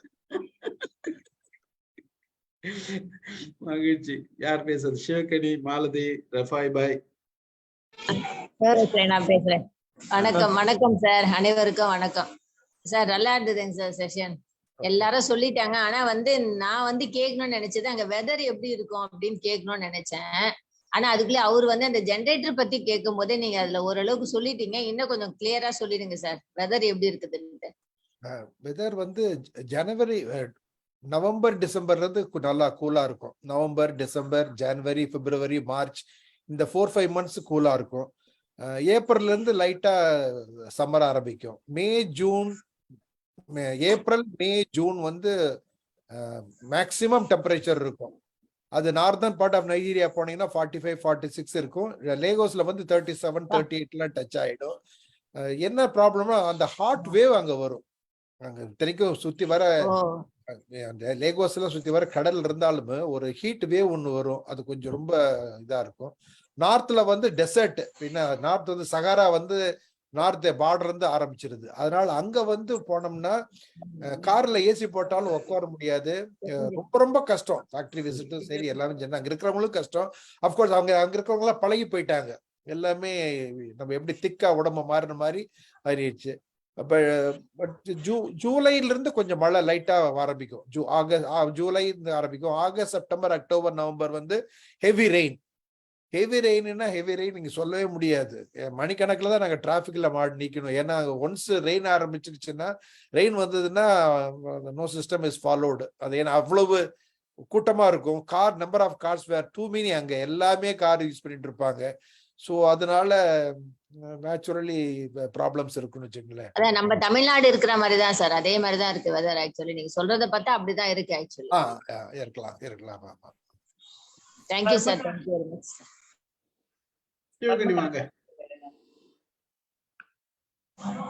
சார். சார் வணக்கம் சார், ரொம்ப நல்லா பேசுனீங்க. நைஜீரியா மேப்ல மட்டும் தான் பார்த்திருக்கோம். வேலம்மாள் மேடம் சொன்ன மாதிரி சுத்தி கூட்டி போய் காமிச்ச மாதிரி இருக்கு. ரொம்ப சிறப்பா இருந்தது சார். கல்யாணி மேடம், நீங்க சாரை பயப்படுத்திட்டே இருந்தீங்க தமிழ்ல பேச சொல்லி. பட் அவரோட இங்கிலீஷை வந்து ரொம்ப ரசிச்சு கேக்குற மாதிரிதான் இருக்கு. ஈஸியா அண்டர்ஸ்டாண்ட் பண்ணிக்கிற மாதிரி இருக்கு. எல்லாரும் இப்படி பயமுறுத்தினீங்களே, அவரு ஏதாவது சொன்னபடி கேட்டாரான்னு பாருங்க மேடம். கேட்டா அது நல்லா இருக்காதே மேடம். நல்லா இருக்குங்க சார். நான் சொன்னபடி கேட்டார் மேடம். ட்ரை பண்ணாரு அவரு. தமிழ்ல பேச ட்ரை பண்ணாரு. எல்லாரும் புரிஞ்சுக்க வேண்டிய ஒரு விஷயம் இருக்குன்னா, அவங்களுக்குன்னு ஒரு மண்டையில ஓடுது இல்லையா, அதை கண்ட்ரோல் பண்ண முடியாது. எல்லாம் ஆள் கொண்டு ஒண்ணு வச்சிருக்கோம். அது அவருக்கு இங்கிலீஷ்ல பேசி பழக்கம். அந்த கண்டிஷனிங் ஒரு டெலிவரின்னு வந்த பிறகு அதுதான் வருது. இது நேச்சுரலா எல்லாருக்குமே வர்றதுதான். அது வந்து அவரோட தவறு கிடையாது. அது கொஞ்ச நாள் ஆகணும், கொஞ்ச நாள் டியூன் ஆகணும். அது ஒன்றும் பிரச்சனை இல்லை. அது simple English, very good English, எல்லாரும் புரிஞ்சுக்கிற மாதிரி தான் சார் பேசினாரு. சார் நீங்க ரெண்டு இடத்துல ரீ ரெக்கார்டிங் கொடுத்துருக்கீங்க சார், நல்லா இருக்கு சார். வேற வழி இல்ல, அந்த இன்ஸ்ட்ருமெண்ட் பேர் மறந்து போச்சு. வேற ஒண்ணும் கிடையாது, அதுதான் விஷயம். சரி, யார் பேசுது? வாங்க சிவகணி, முடிச்சிட்டீங்களா? Sir thank you sir. Thank you. Rifai bhai. Sir இப்ப வந்து ஒன்லி ஃபீட்பேக் தான் கேட்க முடியும் சார் நம்ம டைமிங்ல. கடைசியா வணக்கங்கிற ஸ்லைடு போறதுக்கு முன்னால தான் நான் வந்தேன். அருமையா சொல்லியிருப்பாங்க. இப்ப வந்து நைஜனுடைய செகண்ட் பார்ட் எல்லாம் எடுத்து சொல்லியிருப்பாங்கன்னு நினைக்கிறேன். நீங்க சொன்ன மாதிரி கசகசாக்க வேண்டாம். நான் ஒரு சின்ன டிப்ஸ் தரேன். ஒண்ணு எங்கேயா கொண்டு போறதா மசாலாவோட மிக்ஸ் பண்ணி கொண்டு வந்துருங்க. பார்க்க மாட்டானுவா, தனியா கொண்டு வந்தாதான் பிரச்சனை. ரெண்டாவது சார், நீங்க வந்து நைஜீரியா பத்தி சொல்லிட்டு வரும்போது சொன்னீங்க, அது பொதுவாகவே லாஸ்ட் ஹிட்டா இருந்தேன்னு சொன்னா அந்த கிரிமினல் ரேஷியோ கம்மியாகும். அந்த நைஜர் நாட்டினுடைய சட்ட திட்டங்களை ஒழுங்குபடுத்தினாலே அந்த பழைய பேர் மாறுபட்டு சிறந்த நாடாக அது அறிவிக்கப்படுங்கிற வாய்ப்பு ஏற்படலாம். பாவர்ட்டி எப்போ ஒழிக்கிறாங்களோ அந்த நாடு சிறப்பாங்கிறது மாற்று கருத்து இல்லை. இப்ப நீங்க ஃபேமிலியோடயோ இல்லை தனியா போகும்போது கூட ரோட்ல எங்கனையாவது ஏதாவது உங்களுக்கு வண்டி ரிப்பேர் ஆகி அதை உங்களுக்கு யாராவது கைட் பண்ணாங்களா? இங்கெல்லாம் 5 நிமிஷத்துல வண்டியில் இல்லை போலீஸ் பெட்ரோல் வந்துடும், வந்த ரெக்கவரி கொண்டு வந்து வண்டியை கொண்டு போயிடுவான், நம்மளுக்கு பாதுகாப்பு தந்துடுவான். அந்த மாதிரி இன்சிடென்ட் ஏதாவது ஏற்பட்டுச்சா? அந்த ரோடு டிரான்ஸ்போர்ட்ல ஏதாவது எப்படி இம்ப்ரூவ் பண்ணியிருக்காங்களா? அல்லது வண்டி நின்றுட்டா இதான் சான்ஸ்ன்னு சொல்லி உள்ள ஏறி பேக்லாம் அடிச்சிடறாங்களா? இது ஒரு கொஸ்டின், இது சொல்லிருங்க. இது என்ன சொல்றது, அங்க இங்க மாதிரி அந்த பெட்ரோலிங்கோ அல்லது வந்து ஹெல்ப்போ அந்த மாதிரி கிடையாது. அங்க ஃபோன் பண்ணாலும் இந்த மாதிரி நம்ம எக்ஸ்பிரஸ்ல பார்த்தோம்னா எவ்ரி 10 கிலோமீட்டருக்கு ஒரு போர்டு இருக்கும், கான்டாக்ட் திஸ் நம்பர். ஏதோ ஒரு பார்த்திருக்கிறேன் நான். இங்கிருந்து இப்போ கன்னியாகுமரிக்கெல்லாம் போற வழியே பார்த்தோம்னா நிறைய இடத்துல வந்து கான்டாக்ட்னு ஏதோ போட்டு இருக்கும், கிடையாது. ஆனா எங்க போனாலுமே அங்க நார்மலா யூஸ் பண்ற கார் இந்த பூஜோங்கிற கார், பிரெஞ்சு கார் தான் ரொம்ப ஃபேமஸ் அந்த நாட்டுல. அது எப்படி நம்ம ஜஸ்ட் லைக் நம்ம அம்பாசிடர் கார் மாதிரி அங்க அந்த நாட்டுல அது காரு. அங்க வந்து எங்க போனாலுமே ரோட் சைடு மெக்கானிக் நிறைய பேர் வந்துருவாங்க. அவங்க வந்து தேர் ஆல் வெரி ஸ்பெஷலைஸ்ட் இன் ரிப்பேர் பண்ற வருவாங்க. அப்கோர்ஸ் அவங்க வராம வேறவா வந்தவன ஒண்ணும் பண்ண முடியாது. எல்லாம் உள்ள கடவுள் அப்பதான் அனுப்பிச்சிருக்காரு அப்படின்னா அதை ரிசீவ் பண்ணி வாங்கிட்டு தான் போகணும். பட் நிறைய இடத்துல வந்து கார் ஏதாவது நின்றுது அப்படின்னா நின்று இருக்குது, நிக்காம இல்லை, எல்லா காரை எடுத்துட்டு போவோம். ஏன்னா நீங்க 140 கிலோமீட்டர்ல 3 hours போறப்ப என்ன ஆகுனா சில சமயம் ஃப்ரண்ட்ல ஆயில் லீக் ஆரம்பிச்சிடும். ஹைட்ராலிக் ஆயிலே லீக் ஆக ஆரம்பிக்கும். அப்போ வந்து போக முடியாது. நம்ம எங்கேயாவது ஒரு இடத்துல போய் நின்று கேட்போம், யாராவது ரிப்பேர் பண்ணாங்கன்னா அது உடனே ஹெல்ப் பண்ணுவாங்க. இங்கிருந்து ஒரு 5 கிலோமீட்டர் போவாங்க, வருவாங்க அப்படிம்பாங்க. சில சமயம் வந்து அந்த அந்த லோக்கலா இருக்கிறவங்க வந்து சோ நைஸ், அவங்க வந்து இந்த 2 வீலர் வச்சிருப்பாங்க சில பேர்லாம், அவங்க போயிட்டு ஆளுகளை கூட்டு வருவாங்க. ஸோ இப்ப ஆக்சுவலா நைஜீரியான்னு சொன்னாமே எல்லாமே பயப்படுறாங்க. அங்க வந்து உண்மையா சொல்ல போனோம்னா எல்லா நாட்டிலையும் குட் பீப்புள் இருக்காங்க, பேட் பீப்புள் இருக்காங்க. பட் மோஸ்ட் ஆஃப் த நான் கம்மக்ராஸ் வந்து நிறைய குட் பீப்புள் பார்த்துருக்கிறேன் நான்.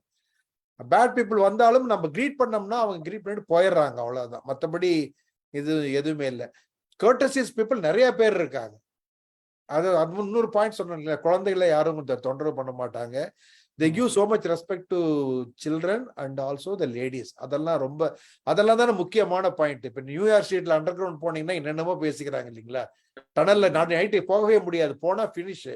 ஆனா இங்க வந்து நம்ம போலாம், பட் ராபரி ப்ராப்ளம் இருக்கும். இருந்து அந்த மாதிரி நம்ம என்கவுண்டர் ஆச்சுன்னா நார்மலா போக மாட்டாங்க நைட்டு. கார் இல்லாம most of the expatriate they don't go out, we cannot walk in the street. அது ஒன்று இருக்குது. அது ஏன் அப்படின்னா நாட் ராபரி. சில பக்கம் இந்த செயின் ஸ்நாச்சர் அதெல்லாம் இருப்பாங்க.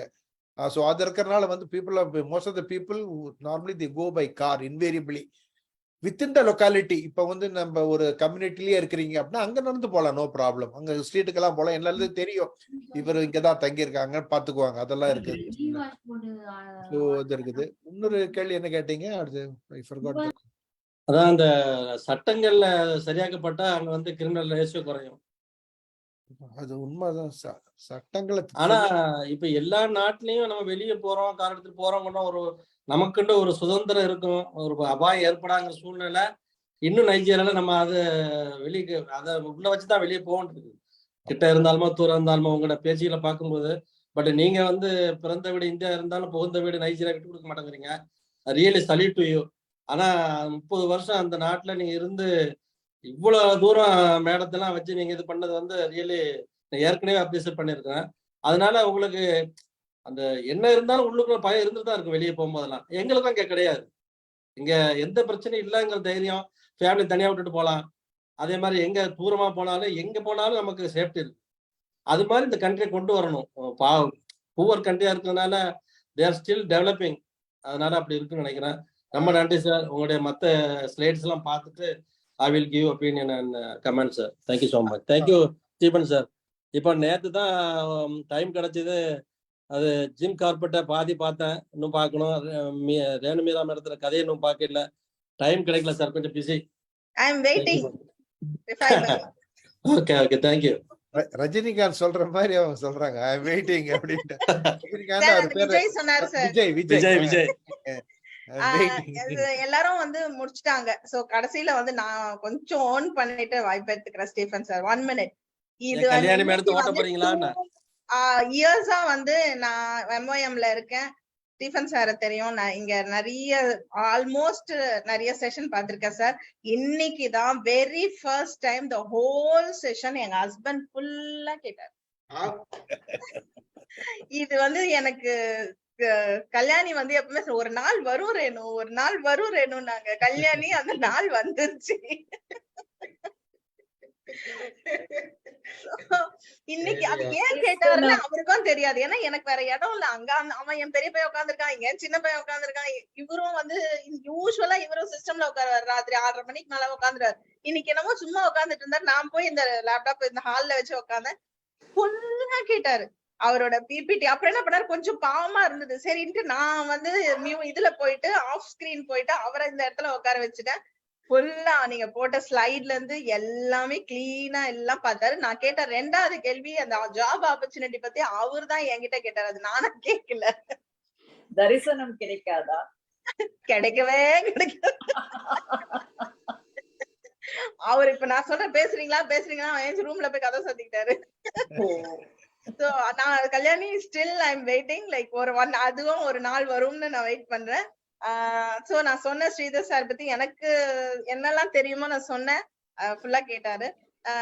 என்னோட அப்புறம் வந்து ஸ்ரீதர் சார் ஆரம்பத்துல இருந்து நான் சரியா பேசலன்னு சொன்னாரு. இல்ல ஸ்ரீதர் சார், ஆக்சுவலா வந்துட்டு நீங்க அந்த ஸ்லைடு போடும்போது நீங்க ஃப்ளோ அவ்வளோ பியூட்டிஃபுல்லா இருந்தது. ஏன்னா அப்படியே வந்து ஒரு லெக்சர் ஃபார்ம்ல வந்து நீங்க என்ன ஸ்லைட் போட்டீங்களோ அதை விட்டு எங்கேயுமே டீவியேட் ஆகல. அவ்வளோ பியூட்டிஃபுல்லா ஃப்ளோ. ஏன்னா சில பேருக்கு ரிப்பீட்டட் சென்டென்ஸ் வரும், ரிப்பீட்டட் எக்ஸ்பிளனேஷன்ஸ் இருக்கும். அது வந்து லிசனர்ஸ்க்கு நான் ஒரு லிசனரா நான் சொல்றேன், கேட்கும் போது என்ன ஆகும்னா கொஞ்சம் சலிப்பு தட்டும். ஏன்னா நம்ம மொனாட்டனஸா உட்கார்ந்து இருக்கிறோம் இல்லையா. அப்ப என்ன ஆகும்னா பேசுறத திரும்பி பேசும்போது சும்மா டைவர்ஷன் அப்படி பார்க்கலாம் இப்படி பார்க்கலாம் எழுந்திரிச்சு போலான்னு நீங்க எங்கேயுமே அதுக்கு வாய்ப்பே கொடுக்கல. ஏன்னா இதை மிஸ் பண்ணிடுவோமோன்னு கேட்டோம். இதுல ஒன்னும் த்ரில்லர் கிடையாது, டர்ன்ஸ் இல்ல, ட்விஸ்ட் இல்ல, எதுவுமே இல்ல. But still you made us sit in one place and listen to what you speak. First thing. Second வந்து கேட்ட கேள்விகளுக்கு எல்லாத்துக்கும் வந்து உங்களுக்கு இருக்கிற எக்ஸ்பீரியன்ஸ் எவ்வளவு ஃப்ளோவோட நீங்க ஆன்சர் பண்ணீங்க. அதுதான் speaks your experience over there. ஒரு நாட்டுல எந்தெந்த நாட்டிலயோ போறோம் வாழறோம் வரோம், பட் அந்த நாட்டை பத்தி இவ்வளவு தூரம் தெரிஞ்சுட்டு வர்றதுங்கிறது ப்ரொஃபஷன் பத்தி மட்டும்தான் நான் தெரிஞ்சுப்பேன். நாட்டை பத்தியோ அந்த ஊரை பத்தியோ அங்க ஆள்றவங்களை பத்தியோ மக்களை பத்தியோ எனக்கு எந்த கவலையும் இல்லைன்னு நினைக்கிற உங்களுக்கு மத்தியில நாங்க கேட்ட கேள்வி எல்லாமே பொதுவான கேள்வி. அந்த அத்தனை பொதுவான கேள்விக்குமே நீங்க ஒரு ஃப்ளோவோட ஆன்சர் பண்ணீங்க பாருங்களேன். அதுதான் எங்களுக்கு வந்து பெஸ்ட். நான் யூஸ்வலாவே எல்லாருமே சொல்லுவாங்க, ஈவன் கல்யாணியும் சொல்லுவாங்க, அப்பா நான் வந்து அந்த டிஸ்கஷன் தான்ப்பா எனக்கு இன்ட்ரெஸ்ட். நான் சார்ட்ட சொல்லுவேன், சார் அவங்க பேசுறாங்களா பேசுறது மட்டும் போதும் சார், என்ன சார் இதெல்லாம் நம்ம ஸ்பிளிட் பண்ணலாம்னு சொல்லுவேன். பட் இந்த மாதிரியான செஷனை வந்து நான் அதுல இருந்து நான் முரண்படுறேன். நிஜமாவே வந்து discussion made me know more about Nigeria. இன்னொரு விஷயம் என்னன்னா, சினிமால எல்லாம் வில்லனுங்க எல்லாம் நைஜீரியால தான் இருப்பாங்க. அதனாலே எனக்கு பயம்.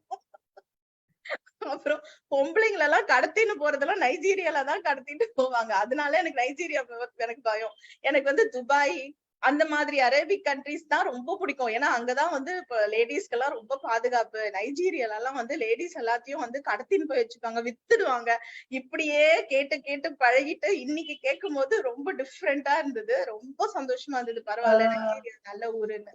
ரெனோ அந்த மாதிரி லேடிஸ கடத்திட்டு போற மாதிரி நைஜீரியா அதுல எதுலப்பா வருது? அந்த மாதிரி வராதுப்பா. இருக்கு லேடிஸ கடத்திட்டு போறதுக்கு நைஜீரியால இருந்து தான் வில்லனே வருவாரு கடத்தின்னு போறதுக்கு. ஆனா அவர் வந்து எல்லா ஊருக்கும் வித்துடுவாரு. நான் இப்ப வந்து இவங்க கூட பத்மா கூட கேட்டாங்கல்ல, நைஜீரியால டைமண்ட் கிடைக்குமான்னு. எனக்கும் அந்த கொஸ்டின் இருந்தது. ஏன்னா படத்துல வந்து வில்லன் வந்து நைஜீரியா போய் தான் டைமண்ட போய் வாங்கிட்டு வருவாங்க, அந்த ஸ்லிப்பு கொடுத்து. இதெல்லாம் நிறைய படங்கள்ல வந்துதானே எங்களுக்கு தெரியும். நாங்க கேன்சரையே சினிமா பார்த்து தானே கத்துக்கிட்டோம். அதனால வந்து சினிமா வந்து அந்த அளவுக்கு எங்களுக்கு தாக்கத்தை கொடுத்திருக்கு. ஆனா இன்னைக்கு வந்து அது நிஜமாவே இல்ல. நீங்க சொன்ன ஒரு பாயிண்ட் வந்து சவுதில எல்லாம் வந்து ரூல்ஸ் எல்லாம் ரொம்ப ஸ்ட்ராங்கா இருக்கிறதுனால லேடிஸ் வந்து சேஃபா இருக்காங்க. இங்க வந்து ரூல்ஸ் எல்லாம் இல்ல, இருந்தாலும் ரொம்ப சேஃப். ஓகே, அது ஒரு பெரிய இதுதான் எக்ஸ்பீரியன்ஸ் ஸ்பீக்ஸ். இப்ப நீங்க அங்க போனீங்க, இருந்து சும்மா ஒரு 3 மாசம் எல்லாம் இருந்துட்டு வரல, அங்க ஃபுல்லா வந்து வாழ்ந்து அவ்வளவு அனுபவப்பட்டு நீங்க வந்து சொல்லும் போதுதான் எங்களுக்கெல்லாம் தைரியம் வருது. எங்களுக்கெல்லாம் வந்துட்டு அந்த நாட்டுல நாளைக்கு ஃபியூச்சர் ஜெனரேஷன் அங்க போகுது, யாரோட குழந்தையாவது போகுதுன்னா தைரியமா போலாம்ப்பா, அங்கேயும் வாழ்க்கை இருக்கும் அப்படின்னு சொல்லக்கூடிய அளவுக்கு தைரியம் பிறக்குது. குழந்தையெல்லாம் நான் ஃபர்ஸ்ட் என் பையனை எல்லாம் தூக்கிட்டு போகும்போதெல்லாம் they were very much ready to help us. ஏதாவது வேணுமா அப்படின்னு சொல்லிட்டு, இப்ப நம்ம கியூல நின்னுட்டு இருந்தா கூட நம்மள வந்து அங்கிருந்து கூட்டிட்டு போய் உட்கார வச்சிருவாங்க. சார் நிக்கட்டும், நீங்க குழந்தைய வச்சுட்டு வந்து உட்காருங்க, நிக்காதீங்க அப்படின்பாங்க. அதெல்லாம் ரொம்ப பாத்துக்குவாங்க. ஆனா நான் ஃபைனலா ஒண்ணு சொல்லணும் ஸ்ரீதர் சார். இப்ப ரிஃபைவ் ஆகி கூட சொன்னாரு, நீங்க கல்யாணி மேம் எல்லாம் கூட்டிட்டு போய் அங்க வந்து வாழ்ந்தது பெரிய விஷயம் கிடையாது. கல்யாணி தான் வந்து ஆக்சுவலா உங்களோட ட்ரூ பேக் போன்னு நான் இப்ப சொல்றேன். ஏன்னா அது ரொம்ப கஷ்டம் சார். வெளியூருக்கு ஹஸ்பண்ட் போனதுக்கு அப்புறம் உங்களோட ஜாப் ஓரளவுக்கு என்னால புரிஞ்சுக்க முடியுது. 24/7 நீங்க மைண்ட் அண்ட் பாடி அந்த ஜாப்க்கு கொடுக்கலன்னா நீங்க ஃபுல்ஃபில்டா அந்த ஜாப் பண்ண முடியாது. அதனால வந்து உங்க குழந்தைங்களையும் பாத்துக்கிட்டு அவங்களுக்கு வந்து அந்த கிளைமேட்டிக் சீசனல் ஹெல்த்னு ஒண்ணு இருக்கு, அதெல்லாம் மேனேஜ் பண்ணி இன்னைக்கு உங்களை இங்க கூட்டு வந்து உட்கார வச்ச வரைக்கும் கிரெடிட் கோஸ் டு கல்யாணி. அதை விட ஒண்ணு சொல்லிக்கிறேன். சார் இவ்வளவு புலோவா கல்யாண மேடத்தை வச்சு வார்த்தை ததும்பாம பேசிருக்கிறது பெரிய ஆச்சரியம் தான். நம்ம வீட்டுக்காரங்க ததும்பிடும். அதுக்குதான் நான் வந்து இந்த ஹால்ல உட்கார்ந்துட்டேன். விஷயம் தெரியாது, வேற ரூம் தனித்தனி இருக்கிறாங்க. ஆனா ரேணு நான் கிரெடிட் நான் எடுத்துக்கவே மாட்டேன். ஏன்னா அவர் வந்து அவ்வளோ ஒரு என்ன ஜெம் ஆஃப் அ பர்சன் தான் சொல்லணும் எங்க வீட்டுக்காரரை. ஏன்னா அவர் வந்து அந்த பக்கம் ஒரு பக்கம் ஆபீஸ் இருந்தாலும் இந்த பக்கம் ஃபேமிலிக்கு வந்து ஃபுல் டைம் கொடுப்பாரு. அதுல நோ டவுட். இவன் குழந்தைங்களை கேட்டீங்கன்னாலும் அப்படிதான். அந்த பக்கம் ஆபீஸுக்கு மட்டுமே இம்பார்ட்டன்ஸ் அவர் என்னைக்குமே செஞ்சதில்லை. அதுக்கு ஃபுல் எஃபர்ட் போட்டு எல்லாம் முடிச்சிட்டாலும் இந்த பக்கம் பசங்களுக்கு உடம்பு சரியில்லைன்னா அவ்வளவுதான், இங்கதான் இருப்பாரு. எல்லாம் ஃபுல் கான்சென்ட்ரேஷன். அப்படி திருப்ப வீட்டுக்கு வந்தாலும் எனக்கு ஸ்கூல் ரன் பண்றது அவ்வளோ எல்லாம் ஈஸி கிடையாது. Full support. அவர் சப்போர்ட் இல்லைன்னா எதுவுமே செஞ்சிருக்க முடியாது. இப்ப வரைக்கும் இந்த நிமிஷம் வரைக்கும் நான் உட்காந்துருக்கேன் அப்படின்னா அவரு தான் ஃபுல் சப்போர்ட். அது எல்லாம் டவுட்டே கிடையாது. ஏன்னா அவரு நான் எந்த கிரெடிட்டையும் நான் எடுத்துக்கவே மாட்டேன். ஆக்சுவலா நான் வந்து ஒரு குட்டி குழந்தை மாதிரி தான் சுத்திட்டு இருப்பேன் வீட்லயும். அவருதான் ஃபுல் ரெஸ்பான்சிபிலிட்டி. ஜெனரலாவே ஊரை விட்டு போயிட்டோம் அப்படின்னா, ஒரு ஃபேமிலியோட போறோம் அப்படின்னா, அதிகம் நார்மலாவே வீட்டுல இருக்கிறப்ப லேடிஸ் போயிடுவாங்க. ஊரை விட்டு போயிட்ட பிறகு லேடிஸ் இன்னும் அதிகமா போயிடுவாங்க. இந்த பயத்தெல்லாம் போக்குறதுன்றது ஜென்ஸோட கடமையா இருக்குது, வேற வழி கிடையாது. கூட்டு போனோம் அவங்களோட. ரேணு சொன்ன மாதிரி நிறைய பேர் அதை செய்ய மாட்டாங்க சார். ஆனா இவர் ஃபுல் சப்போர்ட். அவரு இப்படி தெளிவா விளக்கி இதெல்லாம் சொல்லி இது பண்ணலாம். என்னதான் லேடிஸ் புலம்பல் இருந்தா கூட அதையும் சமாளிக்கணும். நான் சொல்றது புரிஞ்சிச்சு. ஆனா நான் புலம்ப மாட்டேன் சார். அது நான் பண்ணல. என்னங்க சொல்லுங்க, நான் புலம்பவே மாட்டேன். இல்ல அது புலம்பெல்லாம் மாட்டாங்க. கவனிச்சிங்களா? சொல்லுங்க. அதாவது நமக்கு வந்து என்னங்க சொல்லுங்க. அது மறைமுகமா அது ஸ்டீபன் சார் 2 தடவை அழுத்தும் போது என்னதான் சொல்றாருன்னு தெரிஞ்சு போச்சு. இல்ல ஜென்ரலாவே ஒவ்வொருத்தரும் ஒரு நேச்சர் இருக்கு இல்லைங்களா? இப்ப என்னுடைய நேச்சர் என்ன அப்படின்னம்னா, எதையுமே நான் வந்து சூப்பர்ஃபிஷியலா நான் பார்க்கும். ஆபீஸ் எடுத்தாலுமே, சப்ஜெக்ட் எடுத்தாலும் சரி, ஆபீஸ் எடுத்தாலும் சரி, எதை ஸ்பீச் கொடுத்தாலும் சரி, எல்லாமே ஃபுல் ஃபிளட்ஜ் உள்ள இறங்கிடுவேன். நான் கம்ப்ளீட்டா பார்த்துருவேன். நான் அதனால வந்து I dedicate lot of time. Morning 6 மணிக்கு எந்திரிச்சேன்னா நைட் நான் படுக்கிறது 1 மணிக்கு தான் படுப்பேன். ஏன்னா வந்து ஆபீஸை முடிச்சுட்டு வீட்டுக்கு வந்து குழந்தைகளை பார்த்துட்டு 8:30க்கு மேல என்னுடைய ஆபீஸ் ரூம் போயிடுவேன். 1:30 வரைக்கும் இருப்பேன். இவன் வந்து கூப்பிடுவா, என்ன தூங்கலையா, இன்னும் தூங்கலையா அப்படின்ட்டு. 1:30க்கு மேல படுத்து காலைல மணி 6 மணிக்கு எந்திரிச்சிருவேன் நான். ஸோ அது மாதிரி இருக்கும். அப்படி இருக்கிறப்போ குழந்தைங்களையும் பார்க்கணும் இல்லையா? அவங்க வந்து 6 மணிக்கு ரெடி எந்திரிச்சிருவாங்க. நான் தான் ஃபர்ஸ்ட் எந்திரிச்சு எல்லாத்தையும் எழுப்பி விட்டுட்டு இவங்க எல்லாம் பண்ணிட்டு இருப்பேன். அப்புறம் ஸ்கூலுக்கு பை வைக்கிறப்ப நான் ஆஃபீஸ் புறப்பட்டு போயிடுவேன். நான் இருந்தாலும் time to time we find just talk on the phone. அவர் ஸ்கூல் நடத்துறப்ப ஏதாவது ப்ராப்ளம், அங்கேயுமே ப்ராப்ளம் வரும். ஸ்கூல் நடத்துறாங்கன்னா அவர் ஸ்கூல் அதுக்கு வந்து நிறைய லைசன்ஸ் வேணும். சிலதெல்லாம் இருக்கும், சிலதெல்லாம் இருக்காம இருக்கும். போலீஸ் வருவாங்க. ஸோ அதெல்லாம் நம்ம பார்த்துக்கணும்னு வச்சுக்கங்களேன். Plus on the top of it அவர் சார் சொன்ன மாதிரி power problem is the perennial problem. அதை நம்ம ரன் பண்ணணும். ஒர்க்கர்ஸ் ப்ராப்ளம் இருக்கும். அப்புறம் அது இல்லாமல் ரா மெட்டீரியல் ப்ராப்ளம் இருக்கும். போர்ட்ல இருந்து வர்ற ப்ராப்ளம், நிறைய ப்ராப்ளம் இருக்கு. இதெல்லாம் பத்தி we took it as a challenge. எனக்கு அது சேலஞ்சா எடுத்து இன்ட்ரெஸ்டிங்கா பண்ணனா எனக்கு அந்த பர்டன் தெரியல. But it consumes lot of energy and time. But I enjoyed it. Let me put it like this. Great sir, really great. Part 3 sir தான் சொல்லணும். கல்யாணி மேடம் பேசுவாங்க தனியா. அவங்க வேணா பேச சொல்லி இருக்கு. இதோட பொன்னியின் செல்வன் 3 இறங்கும் போது அவர் 3 சொல்லிடுவாப்ல. ஒரு 3 நாள் வராதுன்னு அர்த்தம். வராதுன்னு அர்த்தம். மகிழ்ச்சி. முடிச்சுக்கலாமா? நேரம் ஆயிடுச்சுல. எல்லாருக்குமே அருமையான ஒரு ஸ்பீச். ஆக்சுவலா வந்து இந்த பவர் ப்ராப்ளம் வந்து அவர் போயிட்டாரு. அவர் இபில இருக்காரு. அதை இருந்து ரிட்டையர்ட் ஆனார். அதனாலதான் அந்த பவர் ப்ராப்ளத்தை பத்தி பேசினாரு. ஆனா நம்ம அந்தமான் நிக்கோபார்ல பவர் கிடையாது. எல்லாமே இதுதான், ஜெனரேட்டர் தான் அங்க. ஆக்சுவலா பாத்தீங்கன்னா இன்னைக்கும் நம்ம ஸ்டேட் தானே அது. இன்னும் ஏன் டெவலப் பண்ணாத இருக்கிறோம் நம்ம இல்லையா? அந்த கேள்வி இருக்குது. அது ஆக்சுவலா அப்போ ஆரம்பிக்கலாம்னு நினைச்சேன். ஆரம்பிச்சா அது நிறைய லாங்கா போகும். பத்மா மேடம் கை தூக்கிட்டு வெயிட் பண்றாங்க, எல்லாரும் வெயிட் பண்றான்றத அதை நான் கட் பண்ணிட்டேன். இல்லைன்னா நான் சொல்லியிருப்பேன் அவர்கிட்ட, இங்கேயும் அந்த பிரச்சனை இருக்குது. இப்ப ஏன் இது மாதிரிலாம் இல்லை அப்படின்றது இல்லை. ஸோ அது ஒரு சில இடத்துல இதெல்லாம் பிரச்சனைகள் இருக்கு, இல்லாத இருக்காது. எல்லா இடமும் நிறைய வளர்ந்துட்டோமா அப்படின்னா கிடையாது. அங்கங்க ஒரு சில இடத்துல வளர்றோம், ஒரு சில இடத்துல வளரல. பிளஸ் மைனஸ் எல்லா இடத்துலயும் இருக்கு. நாம ஒரு சிலது இவங்க கெட்டவங்கன்னு முத்திரை குத்திட்டு இருக்கோம். அவங்கள பார்த்தோம்னா கெட்டவங்களா இருக்க மாட்டாங்க. பழகி பார்த்தா தான் தெரியும், போனாதான் தெரியும் இவங்க கெட்டவங்களா நல்லவங்களான்றது. அவங்க கிட்ட பழகி பார்த்தாதான் தெரியும். வேற ஒருத்தரோட பார்வையில கெட்டவங்கன்றது தான். அந்த மாதிரி நைஜீரியான்றது எந்த கண்ட்ரியுமே வந்து அங்கங்க பல பிளஸ் பாயிண்ட்ஸ் இருக்கும், நிறைய இருக்கும். அது போய் பார்த்தாதான் தெரியும், பார்க்கலன்னா தெரியாது. யூகே எல்லாம் ஒரு காலத்துல போய் ஐஏஎஸ் ஆபீசர் போனா கூட பாஸ்போர்ட் எல்லாம் பிடிக்குன்னு தெரிஞ்ச காலம் எல்லாம் இருக்குது. கவர்மெண்ட் அபிஷியல்ஸே போக முடியாது. அந்த மாதிரிலாம் இருந்தது இருக்கு யூகேல, அந்த மாதிரி யூரோப்ல சில கண்ட்ரீஸ்லாம் அந்த மாதிரி ப்ராப்ளம்லாம் இருந்தது. கொஞ்சம் மாறி இருக்குன்னு வச்சுக்கலாம். அந்த மாதிரி சில விஷயங்கள் எல்லா இடத்துலயும் இருக்கும், இல்லாத இருக்காது. மகிழ்ச்சி, ஒரு வண்டர்ஃபுல் ஸ்பீச் சார். 2 எபிசோட்ல ரொம்ப அழகா ஒரு டீடைல்டு இன்ஃபர்மேஷன், சாதாரண இன்ஃபர்மேஷன் கிடையாது, இன் டெப்த் ஒரு கண்ட்ரியை பத்தி நாம ஸ்டடி பண்ணா கூட இவ்வளவு கிடைக்காத ஒரு தகவல்கள், அருமையான தகவல்கள் கலெக்ட் பண்ணி ரொம்ப அழகா ப்ரெசென்ட் பண்ணியிருக்கீங்க. நல்ல டிஸ்கஷனும் கூட. ஒரு ரெண்டு பார்ட்லயும் வந்து நம்மளோட கலந்துரையாடல நிறைய பேசணும். நம்ம நல்ல தகவல்கள், எல்லாருக்கும் கேட்ட கொஸ்டினுக்கும் ரொம்ப டீடைல்டு இன்ஃபர்மேஷனா கொடுத்தீங்க. ரொம்ப நன்றி, மகிழ்ச்சி. கலந்து கொண்ட அனைவருக்கும் நன்றி கூறுகிறேன். நிகழ்ச்சியை நிறைவு செய்கிறேன். தேங்க்யூ. தேங்க்ஸ். Thank you sir.